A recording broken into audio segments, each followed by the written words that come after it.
जो लोग लाइफ को वैल्यू करते हैं उन्हें पता है कि सबसे डरावनी चीज मौत नहीं, बल्कि कभी ना खत्म होने वाली रेजरेक्शन है। क्योंकि सब लोहे के बक्सों वाली जेल में कैद हैं, दिन में 25 घंटे टॉर्चर सह रहे हैं, और मरने के बाद उन्हें बार बार जिंदा होने के लिए मजबूर किया जाता है। लेकिन तुम लहर के खिलाफ गए और तुमने इसे एक फ्री ट्रेनिंग कैंप की तरह इस्तेमाल किया। सब तुम्हें पागल कहते हैं, हालांकि तुम्हारा प्लान पूरी ह्यूमैनिटी को बचाने का है। तुम रिजरेक्ट हो चुके हो, आखिरकार जिंदा। तुम हांफते हुए अचानक अपनी आंखें खोलते हो। क्या तुम्हारा नाम चेन फैन? एक सेकंड पहले तुम कोर फॉर्मेशन पीरियड की सेलेस्टियल ट्रिबुलेशन का सामना कर रहे थे। एक बिजली ने तुम्हें राख कर दिया, और अगले ही पल तुम एक अंधेरी जगह पर हो जहां कोई रोशनी नहीं है। लेकिन तुम्हारे अंदर कुछ नहीं है। तुम्हारी गोल्डन कोर लेट स्टेज की गर्व भरी कल्टीवेशन पूरी तरह खत्म हो चुकी है। अब तुम सिर से पांव तक एक मामूली मॉडल हो। चलो, चुप क्यों हो? बोलते क्यों नहीं? वो आदमी और चिढ़ जाता है। मैं पूछ रहा हूँ, तुम्हारा नाम क्या है? मुझे बताओ। मुझे रजिस्टर करने के लिए तुम्हारी आइडेंटिटी वेरीफाई करनी होगी। रजिस्टर होने के बाद ही तुम्हें खाना पीना मिलेगा। वो मुझसे बातें उगलवाने की कोशिश कर रहा है। तुम उसे घूरते हो। तुम्हारा दिमाग तेजी से काम करता है। ये कोई सही जगह नहीं है, और ये आदमी भला इंसान नहीं है। तुम एक ठंडी हंसी हंसते हो। मेरा सिर दर्द कर रहा है, मुझे थोड़ा पानी दो, पीने के बाद बात करूंगा। वो आदमी घबरा जाता है, जैसे उसे किसी अनदेखी चीज का डर हो। वो पागलों की तरह तुम पर चिल्लाता है, तुम कोऑपरेट नहीं कर सकते? तुम कोऑपरेट क्यों नहीं कर रहे? अचानक छत से कई मोटे मैकेनिकल आर्म्स नीचे आते हैं। वे उस आदमी को जमीन पर दबोच लेते हैं। मुझसे गलती हो गई, मुझे इलेक्ट्रोक्यूट मत करो। नहीं, जैश। एक नीली रोशनी का धमाका होता है। तुम कोने में दुबक जाते हो और देखते हो कि कैसे उस आदमी को बिना रहम के हाई वोल्टेज से टॉर्चर किया जा रहा है। कुछ सेकंड के करंट के बाद हवा में जलने की तीखी गंध भर जाती है। वो आदमी कोयला बन जाता है, बेजान। तुरंत बाद कमरे में एक ठंडी मैकेनिकल वॉइस गूंजती है। रिजरेक्टेड दिन, जन्म 1 अगस्त 2035, साउथ ईस्ट एशिया। तुम्हारी आंखें फैल जाती हैं। इसका क्या मतलब है? जमीन पर एक अजीब जियोमेट्रिक पैटर्न हल्का चमकता है, और शून्य से एक शरीर फिर से बन जाता है। वही डेनबिन जो अभी जलकर राख हुआ था, तुम्हारे सामने सही सलामत खड़ा है, बिना किसी कीमत के रेजरेक्शन। इससे पहले कि तुम सदमे से उबर पाते, नया नवेला डेनबिन अपनी गर्दन घुमाता है और तुम्हें देखकर मुस्कुराता है। देखा?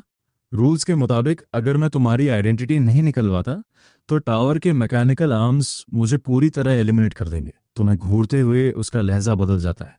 अब तुम्हारी बारी है। तुम छत की तरफ देखते हो, जैश। मैकेनिकल आर्म्स फिर से दिखाई देते हैं। तुम्हें संभलने का मौका दिए बिना वे तुम्हें दीवार से चिपका देते हैं। दिन बिन धीरे धीरे एक छिपे हुए डिब्बे की ओर बढ़ता है। वो औजार निकालता है। भाई, मुझे दोष मत देना। टावर में हर कोई इसे गुजरता है। वो औजार को गर्म करके लाल कर देता है और पास आता है। मैं तुम्हें टॉर्चर करूंगा। कुछ भी मत छुपाना। अपने माता पिता, रिश्तेदारों, दोस्तों के नाम सब बता दो, समझे? तुम्हारे दिमाग में घंटी बजती है। तुम पल भर में सब समझ जाते हो। क्या तुम मुझे टॉर्चर करके मेरे अपनों के नाम निकलवाना चाहते हो, ताकि उन्हें भी इस नरक में रेजरेक्ट किया जा सके? तुम उसे घूरते हो। बिल्कुल सही। डेनबिन उम्मीद भरी नजरों से तुम्हें देखता है। तुम्हारे चेहरे पर हताशा ढूंढ रहा है। इस कमबख्त जगह को टावर कहते हैं। इसका इकलौता मकसद हर दिन बिना रुके टॉर्चर करना, जलाना और बिजली के झटके देना है। अगर तुम मर जाते हो, तो वे तुम्हें रेजरेक्ट करते हैं और टॉर्चर जारी रखते हैं। ये कभी खत्म नहीं होता। और तुम्हारी जानकारी के लिए बता दूं, यहाँ खाना पीना नहीं मिलता। इसलिए वे न सिर्फ तुम्हें टॉर्चर करेंगे, बल्कि तुम भूख और प्यास से भी मरोगे। फिर वे तुम्हें रेजरेक्ट कर देंगे। संतुष्ट होकर वो लाल गरम औजार उठाता है और बिना सोचे उसे तुम्हारे सीने पर लगा देता है। सस सस मांस तुरंत जलने लगता है। जलने की बू तुम्हारी नाक से टकराती है। कैसा लगा? डेनबिन पागलपन में करीब आते हुए हांफता है। अब तुम सब उगलने को तैयार हो, फिर भी तुम्हारे माथे पर एक शिकन तक नहीं आती। तुम उसे इतनी ठंडी नजरों से देखते हो जैसे कचरे को देख रहे हो। तुमने अपनी कल्टीवेशन खो दी है, लेकिन तुम्हारी भयानक डिवाइन सोल, जो गोल्डन कोर पीरियड में सैकड़ों सालों तक तपी थी, वो अब भी वही है। तुम दर्द को ब्लॉक कर देते हो। दर्द को अलग करना तुम्हारे लिए उतना ही आसान है जितना सांस लेना। फिजिकल टॉर्चर, बस इतना ही। क्या तुम्हें दर्द नहीं होता? डेनबिन के चेहरे का जोश जम गया। उसकी आंखें फटी की फटी रह गईं। वो बेताबी से तुम्हारे करीब आया और देखा कि तुम्हें ठंडे पसीने की एक बूंद तक नहीं आई। हाँ, तुमने एक मजाक उड़ाने वाली मुस्कान दी। तुमने कोई गाली नहीं दी, लेकिन तुम्हारी उस वक्त की इंटेंसिटी और नजरों ने डेनबिन के हौसले को पूरी तरह तोड़ दिया। प्लॉप। डेनबिन के घुटने जवाब दे गए और वो सीधे तुम्हारे सामने गिर पड़ा। उसका पूरा शरीर कांप रहा था। उसका पहले वाला घमंड पूरी तरह गायब हो गया था। वो अपना सिर जमीन पर जोर जोर से पटक रहा था। मुझे सिखा दो बड़े भाई। दादाजी प्लीज, मैं आपसे भीख मांगता हूँ कि मुझे दर्द ब्लॉक करना सिखा दीजिए। अगर आप मुझे सिखा देंगे तो मैं कुछ भी करूँगा। पेन ब्लॉकिंग तुरंत उसके लिए सुकून की वजह बन गई। तुमने ऊपर से इस लाचार कमजोर आदमी को देखा। क्या तुम सीखना चाहते हो? तुमने ठंडी आवाज में कहा, क्योंकि देर सवेर कोई ना कोई तुम्हें भी ऐसे ही टॉर्चर करेगा, है ना? हाँ हाँ हाँ, डेनबिन ने पागलों की तरह सिर हिलाया। इस टावर में टॉर्चर की बारी आती रहती है। अभी मैं तुम्हें टॉर्चर कर रहा हूँ। 10 या 20 साल बाद मैं वो इंसान होऊंगा जिसे दूसरे टॉर्चर करेंगे। ये कभी नहीं रुकता। कहते हैं जो यहाँ सबसे ज्यादा समय से है उसे 2000 सालों से ज्यादा हो गए हैं। 2000 साल बिना किसी अंत के, बिना खुद को खोए भयानक टॉर्चर सहते हुए, हमेशा होश में। जिंदा रहना गिरने से भी ज्यादा डरावना है। इसमें कोई हैरानी नहीं कि तुम्हारी दर्द ब्लॉक करने की काबिलियत ने उसे तुरंत हार मानने पर मजबूर कर दिया। आखिरकार किसी साल, महीने, मिनट में, अगर उस मिनट में सिर्फ चैन सरनेम वाला कोई पैदा हुआ तो शर्तें पूरी होती हैं और फॉर्मेशन तुम्हें यहाँ ला सकती है। अगर नहीं तो सरनेम बदल दो। मैं एक एक करके 100 सरनेम्स आजमाता हूँ। ये क्रूर चाल है। जब तक समय अनंत है, ये फॉर्मेशन इंसानियत के 18 पूर्वजों तक को ढूंढ निकाल सकती है। तभी दीवार पे लगी इलेक्ट्रॉनिक स्क्रीन अचानक जल उठी, जिस पर एक चकाचौंध करने वाला लाल नंबर दिखा, 53%। डेमन चौंक गया। वो जमीन से उछलकर खड़ा हो गया। उसकी नजरों में फिर से दहशत आ गई। नहीं, मैं तुमसे और बातें नहीं कर सकता। उसने औजार उठाया और फिर से तुम्हारे शरीर को चोट पहुंचाने की आवाजों के साथ जख्मी करना शुरू कर दिया। स्क्रीन पर नंबर 54% पे पहुंच गया। देखा? डेनबिन लाल आंखों के साथ चिल्लाया। जब तक मैं तुम्हें टॉर्चर करूंगा, नंबर बढ़ेगा। मेरा मिशन ये पक्का करना है कि ये कभी 50% से नीचे ना गिरे। अगर ये गिरा तो वो खून चूसने वाला हाथ मुझे पूरी तरह एलिमिनेट कर देगा। वो जोर जोर से हाँफ रहा था, औजार को कसकर पकड़े हुए। अपना लक्ष्य पूरा करने के लिए मुझे तुम्हें दिन में 15 घंटे टॉर्चर करना होगा। हर दिन तुम एक बार पूरी तरह एलिमिनेट होते हो, क्योंकि यहाँ पानी या खाना नहीं है। मुझे भी शरीर को रीसेट करने के लिए हर 2 दिन में सुसाइड करना पड़ता है। पूरे 3 साल तुम यहाँ रहे हो। एक बलि के शिकार की तरह बर्ताव किया गया। 3 सालों तक बार बार टॉर्चर किए गए। हर बार जब तुम्हें एलिमिनेट किया जाता है, हर बार जब एक कमबख्त फॉर्मेशन तुम्हें वापस लाती है, इस घटिया जगह में एक मक्खी तक नहीं घुस सकती। तथाकथित टावर एक हवा बंद जेल के अलावा और कुछ नहीं है। तुमने हर तरह से कोई रास्ता ढूंढने की कोशिश की और नतीजा? कोई रास्ता नहीं है। 90% अब लगभग कमरे में ही है। डेनबिन जमीन पर एक बेजान शिकारी कुत्ते की तरह पड़ा था। तुम्हें पूरी थकान के साथ देख रहा था। थकान और जलन भाई, तुम्हारी ये दर्द ना महसूस करने वाली काबिलियत कमाल की है। मैं तुम्हें तब तक टॉर्चर करता हूं जब तक मैं खुद थकान से न मर जाऊं और तुम एक आवाज तक नहीं निकालते। वो आरामदेह पोजीशन ढूंढते हुए पलटा। मैं अब और नहीं झेल सकता। मैं थोड़ी देर सोने जा रहा हूं। हमेशा की तरह जब नंबर 50% पर आ जाए तो मुझे बुला लेना। आराम से सो जाओ। तुमने ठंडेपन से जवाब दिया। 3 घंटे बाद तुम्हारा घावों से भरा मॉडल शरीर आखिरकार और नहीं झेल पाया। तुम्हारी आंखों के सामने अंधेरा छा गया और तुम्हारी जान निकल गई। तुरंत बाद वही जानी पहचानी इलेक्ट्रॉनिक आवाज गूंजी, रिजरेक्टेड सरनेम चैन। जमीन पर जियोमेट्रिक फॉर्मेशन हल्की सी चमकी। तुम्हारा शरीर फिर से बन गया। जिस पल तुमने आंखें खोली, तुमने कोने में खर्राटे ले रहे डेनबिन की तरफ बिल्कुल नहीं देखा। तुमने अपनी नजरें छत पर टिका दी। पिछले 3 सालों में अपनी जान जोखिम में डालकर तुमने जो नियम खोजा था, उसके मुताबिक रेजरेक्शन से लेकर मैकेनिकल आर्म के बाहर निकलने तक 1.5 मिनट का ब्लाइंड स्पॉट होता है। वह समय अभी है। बिना किसी हिचकिचाहट के तुमने अपनी उंगलियों को चाकू की तरह जोड़ा और पागलों की तरह अपने पूरे शरीर के एक्यूपॉइंट्स पर प्रहार किया। Blood burning technique. ये एक सीक्रेट टेक्निक है जिसे तुमने कल्टीवेशन वर्ल्ड से चुराया था। तुम अपनी पूरी वाइटल एसेंस को एक बड़े धमाके के बदले जला देते हो। वूश। तुम्हारे रोम रोम से सुनहरी धुंध निकलने लगी। भले ही तुम अब एक मॉर्टल हो, इस पल में अपनी जान जलाकर मिली ताकत बेहद जबरदस्त है। तुमने देखा तक नहीं, तुम्हारा पूरा शरीर एक धुंधली परछाई में बदल गया और तुम उस एलॉय डोर की ओर लपके जो 3 साल से बंद था। एक मुक्का उस एलॉय डोर पर जोर से लगा। बूम। एक कान फाड़ देने वाला धमाका। वो मोटा एलॉय डोर तुम्हारे मुक्के से टुकड़ों टुकड़ों में बिखर गया। उसी समय पीछे की ओर एक जबरदस्त झटके ने तुम्हारा दायां हाथ तोड़ दिया। हड्डियों और नसों के टूटने की आवाज दिल दहला देने वाली थी, लेकिन तुम्हें इसकी बिल्कुल परवाह नहीं थी। दरवाजा टूटने के शोर ने डनमिन को डराकर उठा दिया। वो मुंह फाड़े तुम्हें देख रहा था। तुम क्या कर रहे हो? समय कम है। तुम पीछे भी नहीं मुड़े। सुनहरी चमक से ढके शरीर के साथ तुम कमरे से बाहर निकल गए। हालांकि दरवाजे के बाहर तुम्हारा अभी का शरीर एक जिंदा इंसान जैसा भी नहीं है। तुम इंसान नहीं हो। इन गार्ड्स ने एक साथ अपने हाथों में पड़े मेटालिक स्फीयर्स उठाए। अगली ही पल सैकड़ों लाल लेजर रेज एक तूफान की तरह फैल गईं। तुम्हारी अभी की स्पीड के साथ इसे चकमा देने के लिए कम वक्त फाउंडेशन स्टेज की जरूरत होती, लेकिन अब तुम सिर्फ जलते हुए एक मॉर्टल बॉडी हो। बिना किसी शक के तुम तुरंत उन हाई टेम्परेचर किरणों से राख बन गए। रीसेट, सरनेम चेन, रोशनी की एक चमक। एक बार फिर तुम कमरे के बीचों बीच सही सलामत खड़े थे। तुम्हारे सामने वो एलॉय डोर जिसे तुमने अपनी जान देकर तोड़ा था, बिना किसी खरोंच के एकदम नया जैसा चमक रहा था। टावर के बड़े अधिकारियों ने सामने आने की जहमत तक नहीं उठाई, जैसे तुम्हारा वो कमाल का मुक्का धूल झाड़ने के बराबर भी नहीं था। तुम हाफते हुए उस दरवाजे को घूरने लगे। तुम बच नहीं सकते, तुम भाग नहीं सकते।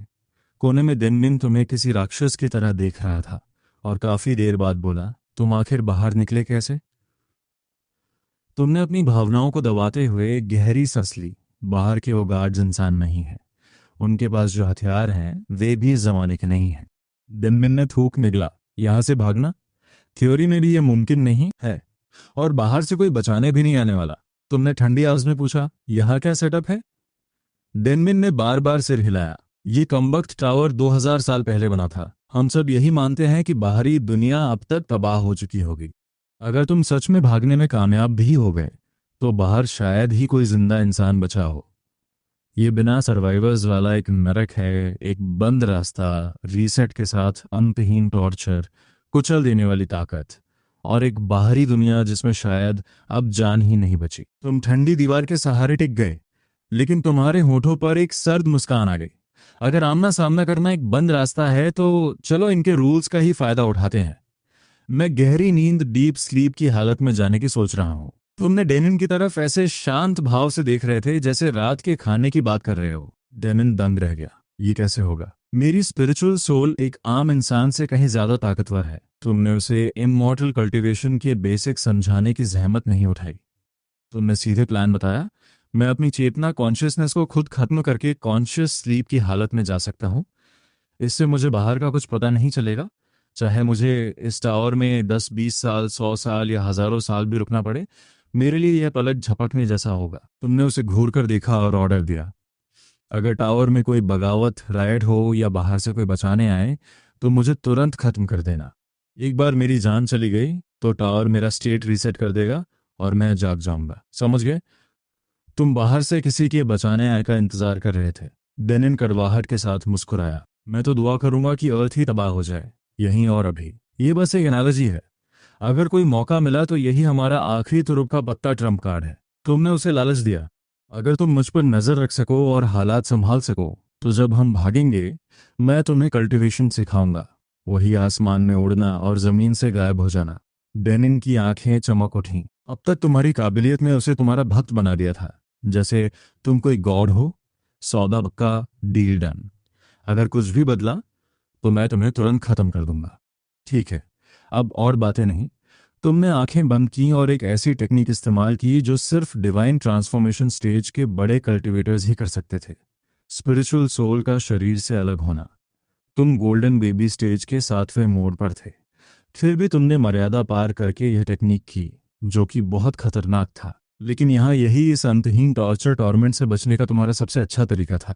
तुम्हारा सिर अचानक एक तरफ झुक गया। ये अंतहीन टॉर्चर से बचने का तुम्हारा सबसे बड़ा फायदा बन गया। बिना किसी हलचल के तुम्हारी गर्दन बुरी तरह मुड़ गई। डेनमिन ने हिम्मत जुटाई और तुम्हारी सांस चेक करने आया। तुम अब भी सांस ले रहे थे। तुम्हारी पूरी तरह मौत नहीं हुई थी, इसलिए टावर का रिजरेक्शन मैकेनिज्म शुरू नहीं हुआ। सदमे में डेनिन तुम्हें फटी आंखों से देखता रहा, और इस तरह ये प्रोसेस तुम्हारा चीट कोड बन गया। हर दिन डेनमिन तुम्हें तब तक टॉर्चर करता जब तक तुम्हारी जान ना निकल जाए। दोबारा जिंदा रिजरेक्ट होने के बाद तुम 10 मिनट जागते और फिर अपनी रूह को शरीर से बाहर निकाल देते। तुम सुस्त पड़े हुए थे। समय बीता गया और देखते ही देखते 10 साल से ज्यादा गुजर गए। लोहे के इस बक्से में जहां सूरज की रोशनी नहीं थी, समय एक मजाक था। उस दिन तक, दोबारा जिंदा होने के ठीक बाद, जब तुमने आंखें खोली तो देखा कि दीवार पर लगी इलेक्ट्रॉनिक स्क्रीन पर लाल रंग का काउंटडाउन चल रहा था। 6 घंटे 32 मिनट 17 सेकंड। तुमने कोने में खर्राटे ले रहे एडमिन को पकड़ा। जागो, स्क्रीन देखो। डेनिन ने हड़बड़ा कर आंखें खोली। जैसे ही उसकी नजर उन नंबरों पर पड़ी, उसका चेहरा कागज जैसा सफेद हो गया। सब खत्म हो गया, सब कुछ खत्म। वक्त आ गया है। अगला साइकिल शुरू होने वाला है। इसका क्या मतलब है? तुमने भौहें सिकोड़ी। तुम कहते हो कि तुम मुझे टॉर्चर करते हो। नहीं, वो मुझे दूसरे कमरे में ले जाएगा और दूसरों से मुझे टॉर्चर करवाएगा। डेनिन की आवाज कांप रही थी। भाई, तुम्हें नहीं पता इस टावर के लोग कितने सनकी हैं। जो 1,002,000 साल से बंद हैं वे फिर भी ठीक है, लेकिन जो 1,000 साल से ऊपर हो गए हैं उन्हें अब इंसान भी नहीं कहा जा सकता। वे सिर से पांव तक शैतान डीमंस हैं। वो तुम्हारे सामने घुटनों के बल गिर गया और तुम्हारे पैर जोर से पकड़ लिए। लाचारी की हद पार करते हुए उसने कहा, भाई, तुम्हारी वह दर्द न महसूस करने वाली काबिलियत, क्या तुम सच में मुझे नहीं सिखा सकते? मैं भीख मांगता हूँ, सच में नहीं सिखा सकता। तुमने अपना सिर हिलाया। ये कोई बहाना नहीं था। एक मामूली इंसान का शरीर यूआनिन लेवल की स्पिरिचुअल टेक्निक्स सहन नहीं कर सकता। डेनिन की आंखों की चमक पूरी तरह बुझ गई।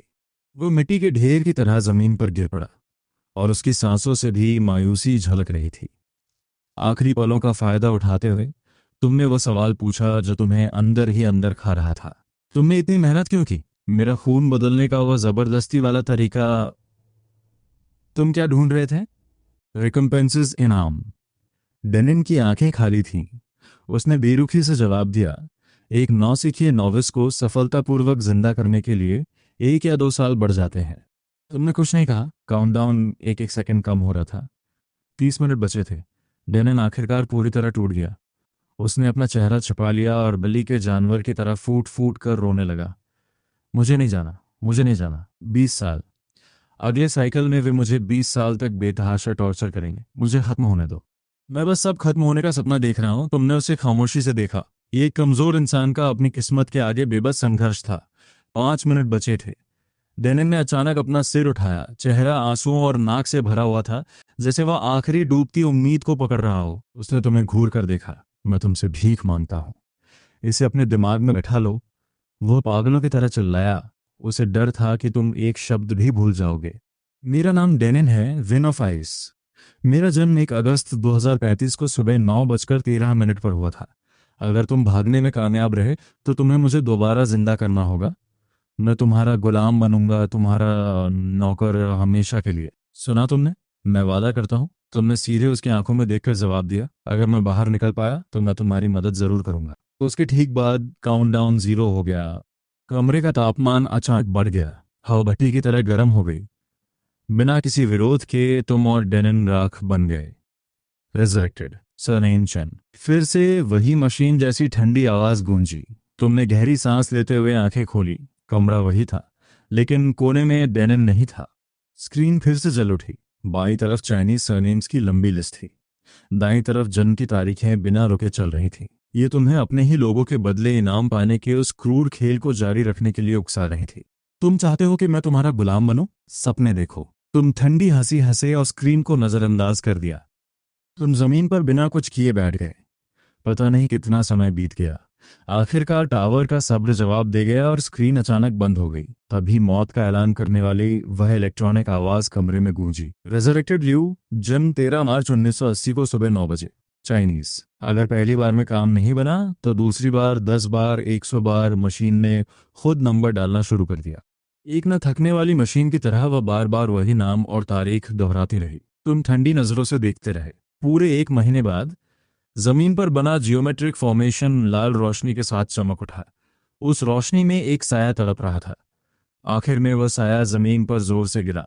तुम्हारा दिल बैठ गया। लिसियो आ चुका था। रोशनी की चमक के साथ लियो ने अपना शरीर फिर से बना लिया। लेकिन जैसे ही उसने जमीन को छुआ, उसने तुम्हारी तरफ देखा तक नहीं। बिना किसी हिचकिचाहट के उसने अपनी उंगली खून निकलने तक काट ली और पागलों की तरह सुनहरे तरल से जमीन पर नंबर लिखने लगा। मौत लिखते हुए वो बड़बड़ा रहा था और घबराहट में खुद को कोस रहा था। तुम इस अजीब नज़ारे को ठंडी नजरों से देख रहे थे जब तक कि दीवार पर रोशनी 60% नहीं हो गई। तब उसने चैन की सांस ली और जल्दी से 22 जोड़ दिया। तभी छत से एक मैकेनिकल आर्म नीचे आई और तुम्हें दीवार से सटाकर जोर से जकड़ लिया। तुम क्या कर रहे हो? जमीन पर नंबर लिख रहा हूं। मुझे डर है कि तुम उन्हें मिटा दोगे। लगता है तुम अभी टावर में आए हो। तुम्हारा दिमाग अभी ठिकाने पर है? तुमने कोई जवाब नहीं दिया। स्क्रीन पर नंबर 60% से कम होने लगे। जल्द ही वह 50% के करीब पहुंच गया। टावर के नियमों के हिसाब से अब तुम एग्रेसर हमलावर हो। अगर तुम उसे टॉर्चर नहीं करोगे तो तुम्हें सजा मिलेगी। करो। ये देखते हुए कि वैल्यू लाल रेखा पार करने वाली है, लिसियो घबरा गया। अगर तुमने मुझे अभी टॉर्चर नहीं किया तो मैकेनिकल आर्म तुम्हें बिजली का झटका देकर कोयला बना देगी। तुमने अपनी पलकें तक नहीं उठाई। तुम चाहते हो कि मैं इस घटिया टावर के लिए मुफ्त मजदूरी करूं? जरा सोचो, ज्यादा से ज्यादा क्या होगा, सब रीस्टार्ट हो जाएगा। वैसे भी मुझे कोई दर्द नहीं होता। कभी एक नीली चमक वाली बिजली को आंधी। हाई वोल्टेज करंट ने तुम्हारे शरीर को बेदर्दी से चीर दिया।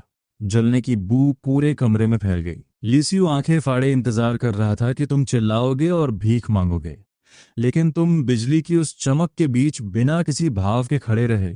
तुम्हारी भौहें तक नहीं सिकुड़ी, यहां तक कि आखिरी पल में जब तुम्हारा शरीर जलकर राख हो गया, तुम्हारी नजरों में उसके लिए सिर्फ हिकारत और एक भारी दबाव था। रेजरेक्टेड, सरनेम चैन। रोशनी फिर चमकी और तुम पूरी जान के साथ दोबारा जिंदा हो गए। तुमने बेपरवाही से अपनी गर्दन घुमाई। लिसियो दंग रह गया।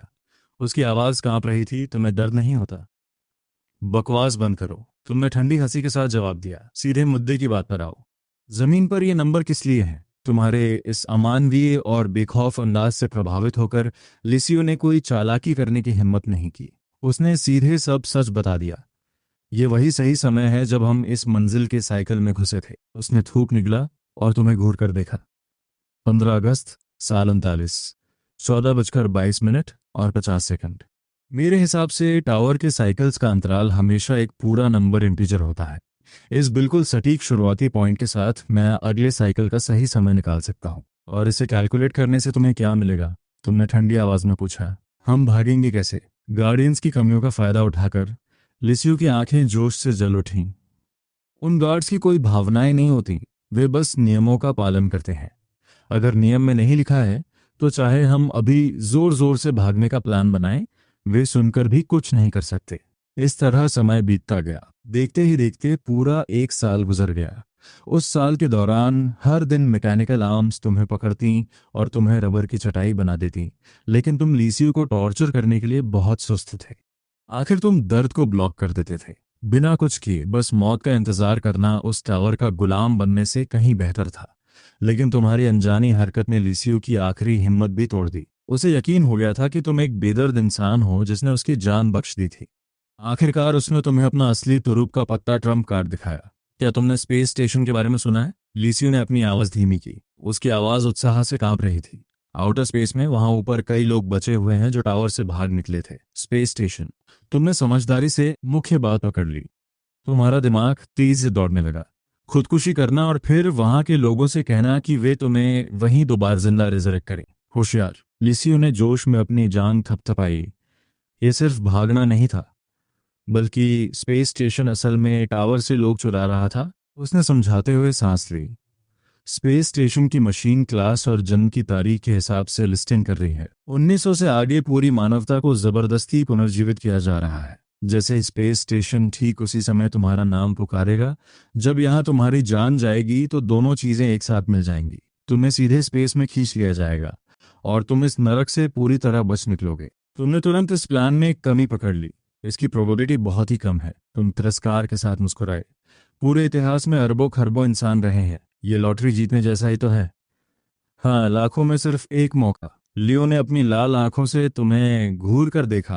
कुछ लोग यहाँ 1000 साल से बंद हैं और उन्हें कभी कनेक्शन विंडो नहीं मिला, लेकिन यही इकलौती उम्मीद है। हमें दांव लगाना ही होगा। तुमने उसे ठंडी नजरों से देखा। तुम्हारा असली प्लान क्या है? ये किस्मत पर निर्भर नहीं है, ठीक है, लिसियो की आंखों में एक चालाकी भरी चमक आई। वो बहुत तेज बोला, स्पेस स्टेशन 1900 से लोगों को सरनेम्स के हिसाब से पुनर्जीवित करता है। अगर ठीक उसी सेकंड जब वे हमारा नाम पुकारें, हम खुद अपनी जान ले लें, तो हम 100% सिस्टम में घुस सकते हैं और स्टेशन पर ले जाए जा सकते हैं। ये सब टाइमिंग का खेल है। तुमने अपनी भवें सिकोड़ी। तुम्हें कैसे पता कि किस मिनट और सेकंड पर स्टेशन तुम्हारा नाम पुकारेगा? तुम्हें क्या लगा जब मैं पुनर्जीवित हुआ था और पागलों की तरह जमीन पर नंबर्स लिख रहा था, तो मैं क्या कर रहा था? लियो व्यंग्य से मुस्कुराया। वह मेरा एब्सोल्यूट रेफरेंस पॉइंट है। साल 6139 के 15 अगस्त को 2:22 और 50 सेकंड्स पर उसने दीवार पर लगी इलेक्ट्रॉनिक स्क्रीन की ओर इशारा किया। यह स्क्रीन हर 36 मिनट्स में 1% कम होती है। यह हमारी घड़ी है। स्टेशन का एक नियम है, हर मिनट उन्हें 10 लोगों को पुनर्जीवित करना होता है। अगर तुम ये सारा डेटा डालो तो तुम वो सटीक समय निकाल सकते हो जब वे हमारा नाम पुकारेंगे। वाह, तुम अंदर ही अंदर दंग रहे। 1000 साल की कल्टीवेशन के बाद तुमने अनगिनत बड़े मास्टर्स देखे थे, लेकिन इंटेलिजेंस के मामले में यह साधारण दिखने वाला आदमी एक असली मॉन्स्टर था। क्या तुम इसे कैलकुलेट कर सकते हो? तुमने पूछा कि कब होगा। लियो ने बिना किसी तैयारी के तुरंत जवाब दिया, अभी साल 6140 का 17 सितंबर है। मेरा नाम इस साल 31 दिसंबर को रात 1:01 और 50 सेकंड्स पर पुकारा जाएगा। और तुम चेनफान? उसने तुम्हें घूर कर देखा। साल 41 के 15 फरवरी को रात 1:06 पर। मैनुअल ऑपरेशन की गलतियों की वजह से परफेक्ट सेकंड तो नहीं बता सकते, लेकिन उस मिनट के अंदर खुद को लगातार एडजस्ट करके ये पक्का काम करेगा। समय बर्बाद किए बिना तुमने उसके सामने अपने हाथ जोड़े। इस दिमाग के आगे मैं हार मानता हूँ। इसके तुरंत बाद समय करीब आ गया। साल 6140 के 31 दिसंबर की रात 1:01। लिसियो के समय में सिर्फ 1 घंटा बचा था। तुमने एक गुप्त जगह से टूल्स निकाले और उन्हें अपने हाथ में तौला, किसी भी समय एक्शन लेने के लिए तैयार। तुमने वे टेक्निक्स अच्छे से याद कर ली है ना जो मैंने तुम्हें सिखाई थी? जाने से पहले पसीने से तरबतर लियो ने टूल्स पकड़े हुए थे। जैसे ही स्क्रीन पर नंबर 59% से 58% हुआ, लियो पागलों की तरह सेकंड्स गिनने लगा। 1, 2, 3, 119 तक। अब मुझे खत्म करो। उसने अचानक अपनी खून जैसी लाल आंखों से सिर उठाया। हाँ, बिना किसी हिचकिचाहट के। तुमने उसे चाकू से गोद दिया। लियो तुरंत गिर गया। पुनर्जीवित। लियो। इलेक्ट्रॉनिक आवाज आई। लियो ने सर्कल में अपना शरीर दोबारा बनाया। फेल हो गया। टाइमिंग में गलती थी। फिर से। जल्दी। जैसे ही उसने जमीन को छुआ, वह चिल्लाया। तुमने उसे फिर से मारा, काम नहीं बना। वह फिर से वहीं पुनर्जीवित हो गया। ये चलता रहा। ये किस्मत के खिलाफ एक दौड़ थी। तुमने अपनी पूरी ताकत लगा दी। तीसरी बार तुमने उसे बुरी तरह जख्मी किया। कुछ सेकंड्स बाद पुनर्जीवित। लियो। जन्म 1980। मैकेनिकल आवाज फिर गूंजी। लेकिन इस बार जब रोशनी हटी तो कमरा खाली था। किसी का कोई निशान नहीं था। फिर भी इलेक्ट्रॉनिक आवाज एक अटकी हुई रिकॉर्ड प्लेयर की तरह 2 दिनों तक लिसियो का नाम दोहराती रही। लेकिन अब वो उसे इस सेल में वापस नहीं ला सकी। वह कामयाब हो गया। इस मामूली इंसान ने अपने दिमाग से इस हेवनली नेट में एक रास्ता बना लिया था। पलक झपकते ही अगले साल की 15 फरवरी आ गई। टावर के गार्ड्स का कोई वजूद नहीं था और उन्होंने तुम्हें कोई नया सेलमेट नहीं दिया। तुम वहां चुपचाप बैठे स्क्रीन को घूरते रहे। रात के 1:06 पर वह समय आ गया। अब मैं तुम्हारे साथ और नहीं खेलूंगा। अपनी आंखों में क्रूरता लिए तुमने खुद पर जोरदार वार किया। साथ ही बिना हिचकिचाहट के तुमने ब्लड बर्निंग टेक्निक का इस्तेमाल किया, जिससे तुम्हारी सारी जान एक पल में निकल गई। धप। तुम घबराहट के बीच गिर गए। पुनर्जीवित। चनफान। रोशनी की एक चमक। तुम बिना किसी चोट के सेल में खड़े थे। पहली कोशिश फेल रही। तुम्हारे अंदर गुस्से की एक तेज लहर उठी। आधा सेकंड भी गंवाए बिना तुमने जमीन से टूल उठाया और खुद पर सीधा हमला किया। दूसरी कोशिश भी फेल रही। एक बार फिर तुम पूरी तरह पागलपन में डूब गए और तीसरी बार खुद पर हमला किया। तभी अचानक एक बदलाव हुआ।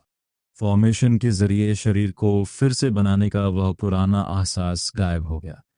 इसकी जगह एक बहुत ही हिंसक खिंचाव ने तुम्हारी आत्मा को पकड़ लिया और उसे ऊपर उठा दिया। तुमने अपनी सीमा तोड़ दी थी। सेल की धातु की छत। तुम्हारी आत्मा लगातार ऊपर उठ रही थी। उस तेज चढ़ाव में तुमने आखिरकार उस नरक की पूरी तस्वीर देखी जिसने तुम्हें 10 साल से ज्यादा समय तक तड़पाया था। ये सचमुच सैकड़ों मंजिल की धातु की एक ब्लैक टावर थी, जिसमें हजारों लोहे के डिब्बे एक दूसरे से सटे हुए थे।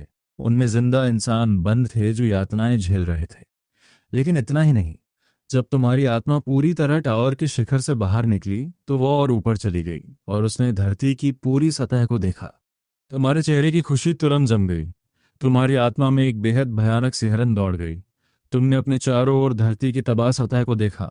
वे खंडहर नहीं थे, बल्कि अनगिनत स्टील के जंगल की तरह खड़ी हजारों लाखों ब्लैक टावर्स थीं। ये एक जेल है, या यूं कहें कि एक कभी ना खत्म होने वाला नरक जो अरबों खरबों इंसानी आत्माओं को कैद किए हुए है। पुनर्जीवित चेनफान, तुमने अचानक अपनी आंखें खोली। इससे पहले कि तुम अपने चारों ओर देख पाते, तुम्हारे कानों में एक जंगली दहाड़ गूंजी। तुमने अपना सिर घुमाकर अपने पास देखा। एक अभी अभी पुनर्जीवित हुआ आदमी जमीन पर पागलों की तरह लौट रहा था। वह बेचारा टावर की यातनाओं से अपना मानसिक संतुलन खो बैठा था। तुरंत ही कई हट्टे कट्टे आदमी अंदर घुसे और उसे मजबूती से जमीन पर दबोच लिया। उसी समय सफेद ड्रेस पहनी एक प्यारी सी दिखने वाली औरत बहुत ही कोमल आवाज के साथ पास आई। बस शांत हो जाओ, तुम टावर से बाहर आ गए हो, तुम सुरक्षित हो। इस धोखेबाज दिलासे के बाद वो आदमी धीरे धीरे शांत हो गया। वो औरत खड़ी हुई और तुम्हारी तरफ मुड़ी। हालांकि वो पागलों को देखने की आदी थी, लेकिन उसके होठों पर उसकी प्रोफेशनल मुस्कान बेदाग थी। नमस्ते, स्पेस स्टेशन सियालो में आपका स्वागत है। मैं साइकोलॉजिस्ट यान्सी हूँ। तुम धातु की दीवार के सहारे टिके हुए थे। तुम्हारी नजरें गहरी और सावधान थीं। जानबूझकर तुम कुछ नहीं बोले। यान्सी, जो जाहिर तौर पर इसकी आदी थी, बोली, अभी टावर से बाहर आए हो। जैसे ही तुमने ये कहा, पूरे कमरे में सन्नाटा छा गया। उस आदमी को पकड़ने वाले हट्टे कट्टे लोगों ने एक साथ सिर घुमाया और तुम्हें घूरने लगे। यान्सी वहीं दंग रह गई। उसकी प्रोफेशनल मुस्कान जम गई। असंभव। उसने अपनी आंखें फाड़कर तुम्हें ऊपर से नीचे तक ऐसे देखा जैसे तुम कोई मॉन्स्टर हो। तुम टावर से बाहर आए हो, तुम इतने शांत कैसे हो सकते हो? जरा सा भी भावनात्मक टूटना नहीं? क्या तुम अभी टावर में घुसे ही थे और तुम्हें तुरंत बाहर निकाल लिया गया? तुम बेरुखी से ठंडी हंसी। लगभग 20 साल ज्यादा समय नहीं माना जाता सिस। कमरे में हवा खींचने की आवाज सुनाई दी। तुम्हारी तरफ देखने का यान्सी का नजरिया पूरी तरह बदल गया। उसके चेहरे पर एक ऐसी हैरानी थी जिसे वह छुपा नहीं पा रही थी। 20 साल, एक पूरा साइकिल, और फिर भी एक नॉर्मल इंसान। उसने गहरी सांस ली और अपनी बोलने की रफ्तार तेज कर दी। मैंने 2 साल तक साइकोलॉजिस्ट के तौर पे काम किया है। जिन्हें टावर से बाहर निकाला जाता है, उनमें से 10 में से 9 को सैनिटोरियम में भर्ती करना पड़ता है। तुम्हारी मानसिक ताकत वाकई अलौकिक है। इसके तुरंत बाद उसने स्पेस स्टेशन के नियमों के हिसाब से अपने ब्रेसलेट पर कुछ दबाया। इस टॉप क्वालिटी वाली मानसिकता के साथ तुम्हें बेहतरीन सुविधाएं मिल सकती हैं। मैं तुम्हें सीधे एसजी रेटिंग दे रही हूँ। कोई आपत्ति? अच्छी नौकरी मिल सके तो बिल्कुल नहीं, तुमने सीधे जवाब दिया। नाम चेनफान। बिना हिचकिचाहट के उसके समझाने के मुताबिक पुनर्जीवन की फॉर्मेशन आत्मा की पहचान से जुड़ी होती है, इसलिए असली नाम हो या नकली, इससे कोई फर्क नहीं पड़ता। ठीक है चेनफान, पहले तुम्हारे पास क्या स्किल्स थी? यान्सी ने तुम्हें गौर से देखा। यही तुम्हारी क्लास तय करेगा। तुम्हारा दिमाग तेज दौड़ने लगा। अपने पिछले जीवन में तुम कल्टीवेशन की दुनिया की एक बड़ी हस्ती थे, बड़ी किस्मत के साथ। तुम्हें प्यार मोहब्बत की समझ नहीं थी, लेकिन तुम आकाश और धरती की शक्ति चुराने की कला में माहिर थे। हालांकि इन आम इंसानों से कल्टीवेशन के बारे में बात करना पूरी तरह बकवास था। क्या तुम जड़ी बूटियों की खेती के बारे में कुछ जानते हो? तुमने सबसे नजदीकी ऑप्शन चुना। स्पिरिचुअल प्लांट कल्टीवेटर एक पेशा। ये स्पेस स्टेशन में एक टेक्निकल काम है। अगर तुमने इसे गलत किया तो तुम्हारे लिए बहुत बुरा होगा। यान्सी ने अपनी भवें सिकोड़ी, लेकिन फिर भी उसने फाइल में तुम्हारी जानकारी दर्ज कर दी। आधे घंटे बाद तुम्हें तथाकथित लाइफ जोन में ले जाया गया। तुम्हारे सामने एक धातु का गलियारा था जो जहां तक नजर जाए वहां तक फैला था। तुम्हारा घर सिर्फ 4 स्क्वायर मीटर का लोहे का एक कैप्सूल था। नीचे एक पब्लिक एरिया था जहां कोई प्राइवेसी नहीं थी। इस मनहूस जगह में बच्चे पैदा करना अब गैर कानूनी है। हर कोई बहुत लंबे समय तक जीता है। जिसके पास मजा करने की फुर्सत है, जिंदा रहना ही इकलौती जरूरत है। तुम्हारे पास हार मानने के अलावा कोई चारा नहीं था। यान्सी कैप्सूल के दरवाजे पर रुकी और तुम्हें बहुत गंभीरता से चेतावनी दी। सुनो, स्पेस स्टेशन में सारा खर्चा पॉइंट्स पर निर्भर करता है। खाना, पानी पीना, नहाना, हर चीज के पॉइंट्स कटते हैं। इतना ही नहीं, उसने अपने सिर के ऊपर वेंटिलेशन ग्रिल की ओर इशारा किया। सांस लेने में ऑक्सीजन खर्च होती है। तुम्हारा नॉर्मल मेटाबॉलिज्म गैसें बाहर निकालता है। जब तक तुम जिंदा हो और सांस ले रहे हो, सिस्टम अपने आप तुम्हारे पॉइंट्स काटता रहेगा।